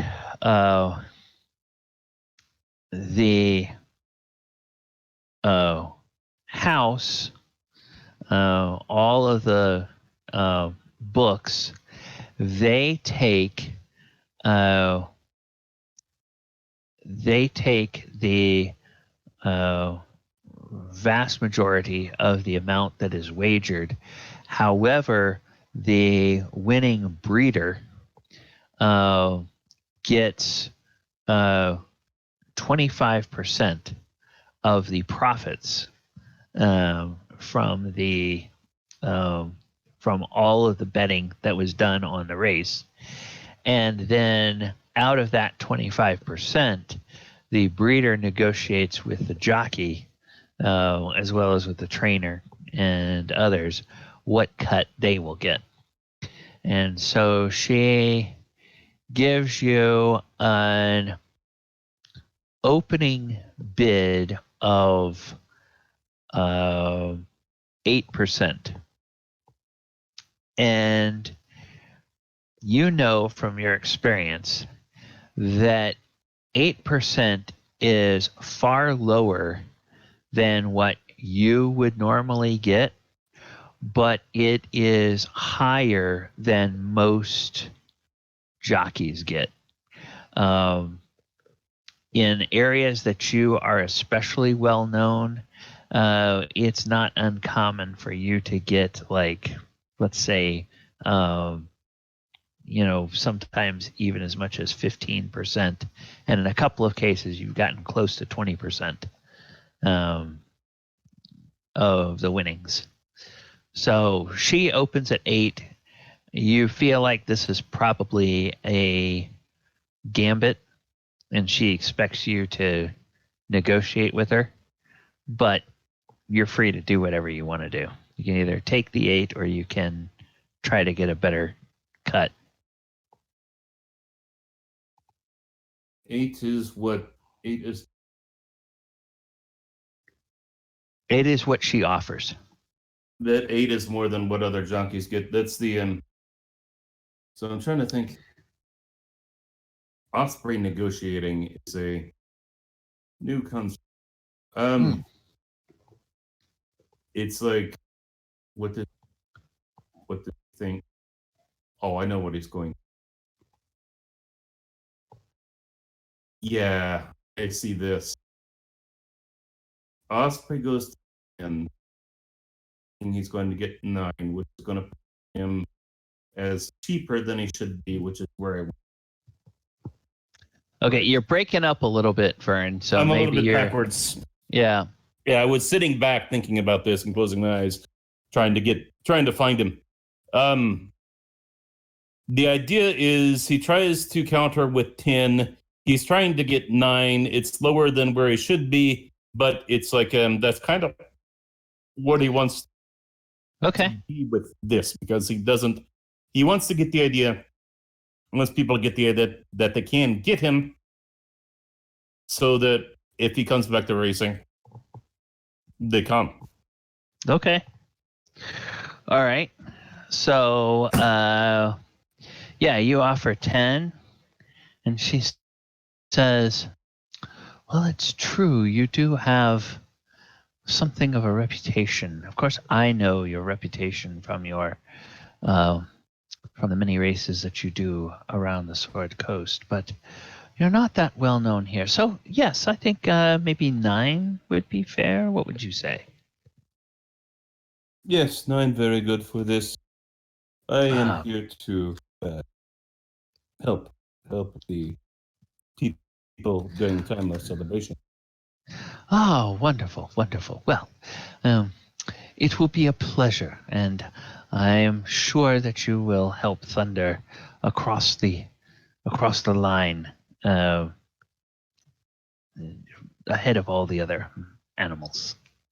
And so you all shake on the agreement, and the proper contracts are drawn up, and she signs and you sign and all that kind of stuff. And then let's see. So time passes, and you guys finish up your days that you are supposed to work at um, at the wagon shop. And it's the 24th, and the caravan still hasn't showed up from the south. So you guys will have a few more days here in the city. And actually, on the 25th, just as you were told when you first arrived in Baldur's Gate, you notice on the 25th that commerce in the city really begins to drop off and dry up. And there's a lot more people milling about and not doing a whole lot. A number of the shops seem to be shuttered during the day. There are much larger crowds during the day at all of the inns. And then on the 26th, you see that people really begin in earnest starting to make preparations from decorating and doing some of the festive bunting and whatnot on along the streets for green grass. And then when you get to the 29th, I suppose, Baldur, you would be the first one to notice this, but on the morning of the 29th, your so-called employer, Cam Grarav, he comes in about 2 hours after sunup, and he says, "Oh, smoke is on the water, my friend. Happened to seem that way. Yeah, my contacts at the South Gate have just seen the person you're looking for, and they're going to be steering her this way. I think she'll probably be here within the hour." You don't know me. Oh, no, of course not. And should I expect to find you when I bring her in, or might she be meeting with someone that I don't recognize? You can expect me here to get the lay of the land, should I say, and see how thick the smoke is. Okay, wonderful. So in other words, kind of what he's asking is if he's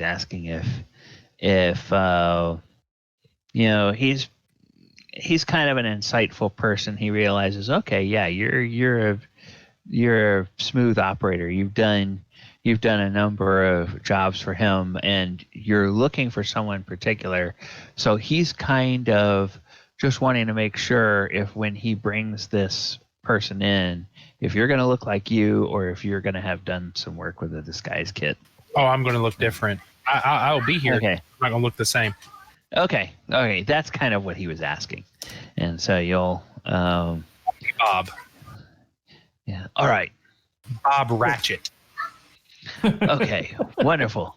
Wonderful, Bob. And Bob Ratchet. My real name is Hulk Hogan. Thank you.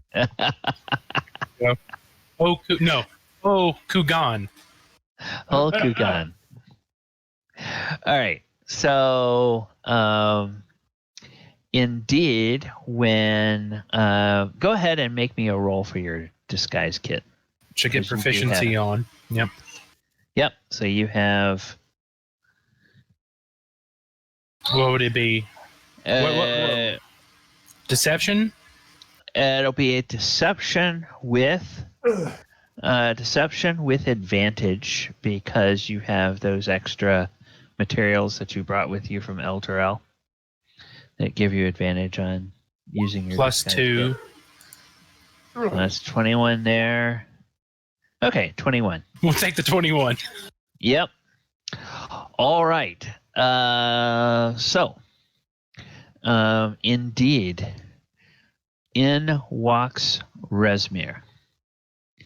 and you would recognize that snout and those scales anywhere.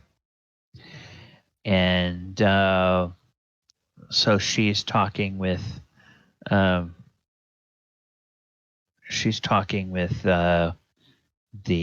with Cam, and she says, kind of in this thick accent, she says, "Well, I have 3 wagon loads of cargo that will need to be taken through the city, but I expect that we will be buying 5 wagons in the north. So you must record that we have 5 wagon loads of merchandise. And it is heavy merchandise, but it is stonework. That is for the home of a minor noble who lives to the north of Waterdeep. So you must have the rate reflect the price of unworked stone. Marble to be sure, but unworked." And Cam says, "Ah, yes, my lady. I understand that perfectly. Come, meet our scribe. What is it, Rob? Bob Cratchit. Okay, Bob Cratchit. Oh, okay. Well, Ratchet. It's Ratchet. I'm sorry, it's Ratchet because Cratchit's the character from Bob Ratchet. Okay, so Bob Ratchet. So meet our scribe, Mr. Ratchet, and she takes a look at you, and she is going to do a quick. All right, she's going to do a quick perception check here, which I think that's. Yeah, okay, so.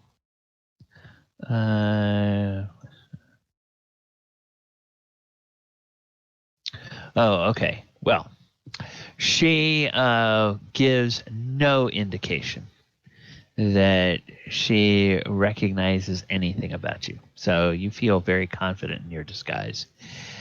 And so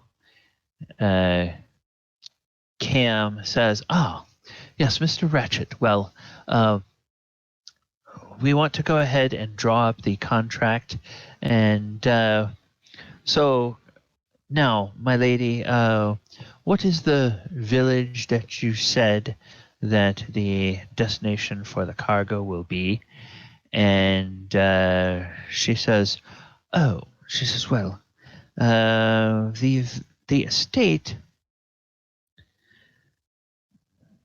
the estate is in Amphale, and that's Amphail. And okay, very good. And it will be 5 wagon loads. Yes. Okay, and remember that it's unworked stone that my lady is carrying.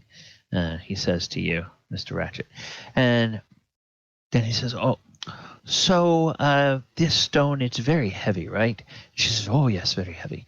So for each of the crates, we probably need to have, what would you say? Would you say we need to have 4 porters per crate, or would you think 3 per crate?" And she says, "Oh, well, it's heavy, but I was hoping that perhaps with the reputation that you have for such strong porters, we might be able to get away with having just 2 porters per crate." And he says, "Oh, well, stone is a funny thing. The load can get very heavy if it's held aloft like that, and we wouldn't want it to topple over and crush a child or anything. So we want to err on the side of safety, I think. I think perhaps at least 3 porters. And now you can see he's kind of going back and forth with her, because obviously the more porters you put on each crate, the more money he can get out of her. And so he's kind of working that angle. And she starts to get a little bit upset, but then after a moment she kind of catches herself and realizes that she doesn't want to draw any attention, so she reluctantly agrees to pay for 3 porters per crate. And you fill out all the paperwork, and go ahead and give me a check. This is not for accuracy. This is just to see how well you do with your hand again. Check with a forger's kit with dexterity at advantage.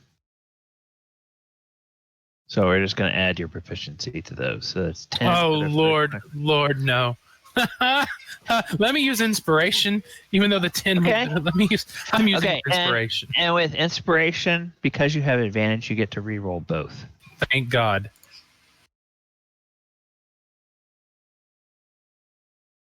Better. So that's an 18 on the first one. Much better. Okay, yeah, 23. So yeah, you draw that up, and Cam looks at you and says, "Oh yes, Mr. Ratchet, very nice work." And he gives it to Resmir, and she looks, and you can see her eyes go a little bit wide, and then she says, "Oh, why, if I didn't know better, I would think Velgari herself had drawn up these papers." And Cam then gives this big smile, and he says, "Oh, yes, exactly. I knew that, or I'm sure that my lady, Bless. since you recognize the hand of Velgari, you recognize the security now that you have in carrying your goods through the city." And she says, "Oh, yes, very much."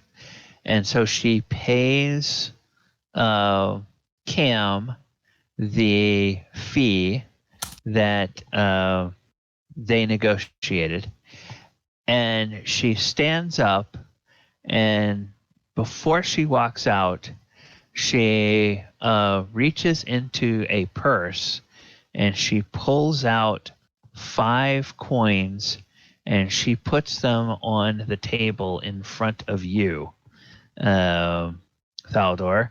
And when she lifts her hands away, you see that she has given you 5 platinum coins.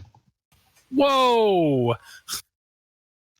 And so she says, "Thank you very much for making sure that our passage through Baldur's Gate will be secure."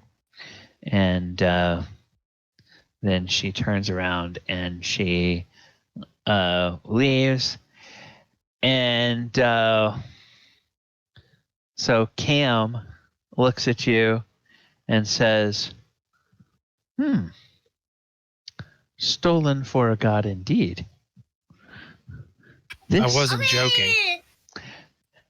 When this is all over, you're going to have to tell me the full story. I would love to hear it. I'll buy you as much ale as you want. We'll hang out at the local hangout. Now I'll tell you everything you want to know when this is over. Oh, wonderful, wonderful. I'm looking forward to it, Thaldor. Appreciate it.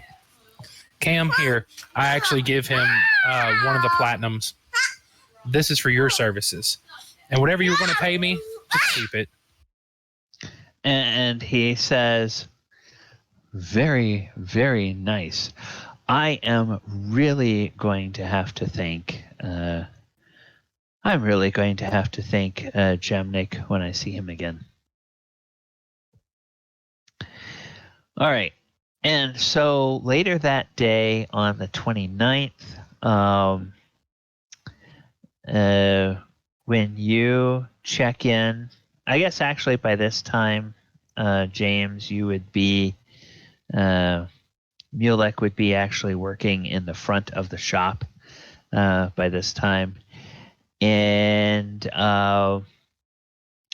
so I suppose that somewhere starting around the 25th, you would begin using a daily disguise. Well, I mean, my disguise only lasts an hour, so. Oh, okay, all right. But I can use. I mean, I assume we're hooking up at night with each other at the inn and discussing like what we're each doing, and I guess Baldur can be helping me with the. Oh yeah. A more long lasting disguise, and then if for that, for any kind of close face to face, if I see someone approaching, I'll cast this guy's self to really enhance to make sure that my face is different. To make himself look butt ugly. Yeah. Okay. All right. So there's a moment. Give me. Just roll a flat d20 for me. It's not a skills check, or anything like that, or a save. Okay, 12. All right. So you are not looking through you're not looking through Bandit's eyes. But you are sort of off on the side of the main floor, working on kind of straightening up a display over there, when some movement behind you becomes noticeable, and you sort of look over your shoulder, and you see 4 people who look like they are, or actually 2 people who look like they're probably bearers of like a sedan chair or something. They push open the door, and a very familiar looking black dragon, or black half dragon, black dragonborn, gosh, I'll get it right, walks through the door. And you recognize this as Resmir, whom you saw briefly at the cultist encampment. And she doesn't pay any attention to you or to the other people. She just is walking straight up to the sales counter, where one would go if they were probably going to negotiate to purchase wagons. And you said I'm manning the store. They have me manning this shop. No. You're just kind of helping cleaning up a display. So this is not a situation where you would have to interact with the person, but you noticed that, oh crap, she's here. Gotcha.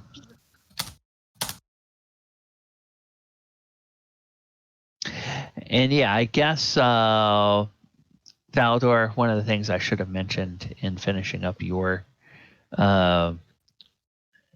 little bit there is that as you leave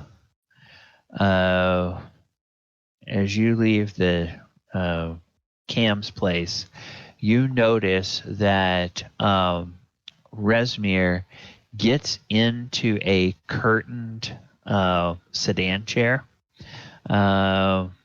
because you get the impression that they don't see many Dragonborn in here. And a curtained sedan chair is something that you see a lot of the nobility being carried around in.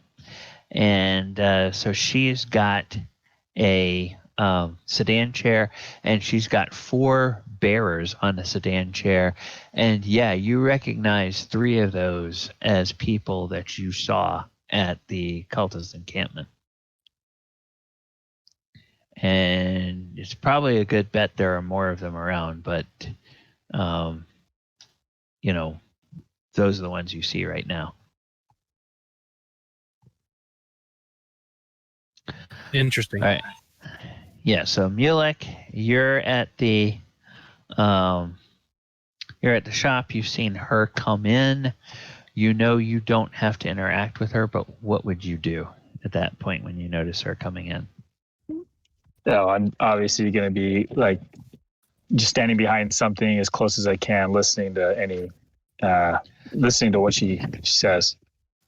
Okay. Would you try to use your spell at this point? Because it's kind of a busy shop, and you can probably find like a little.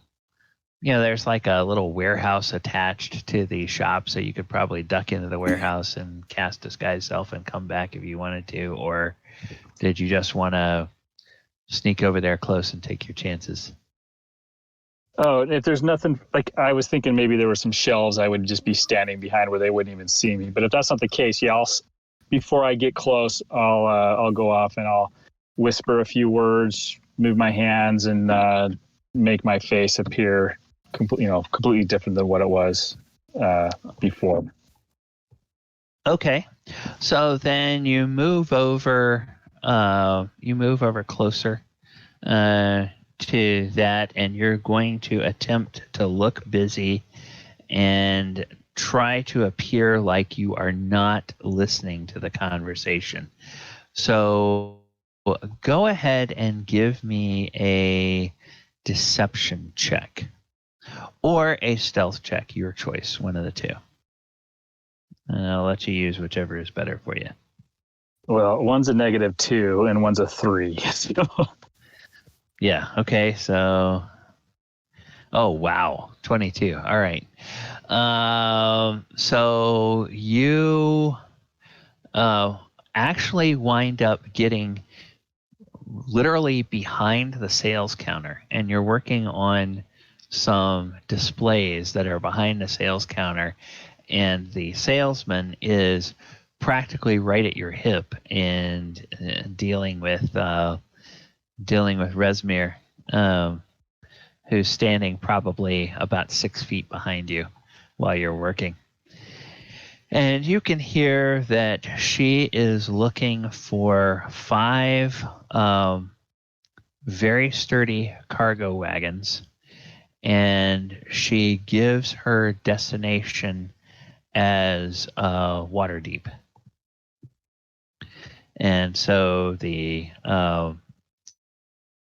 salesman asks her a few questions, wants to know if she's looking for wagons that are 2-team wagons or 4-team wagons, because you've learned that there's a slightly different size. The 4-team wagons are usually a little bit longer and a little bit wider, and the 2-team are a little bit shorter and a little bit narrower.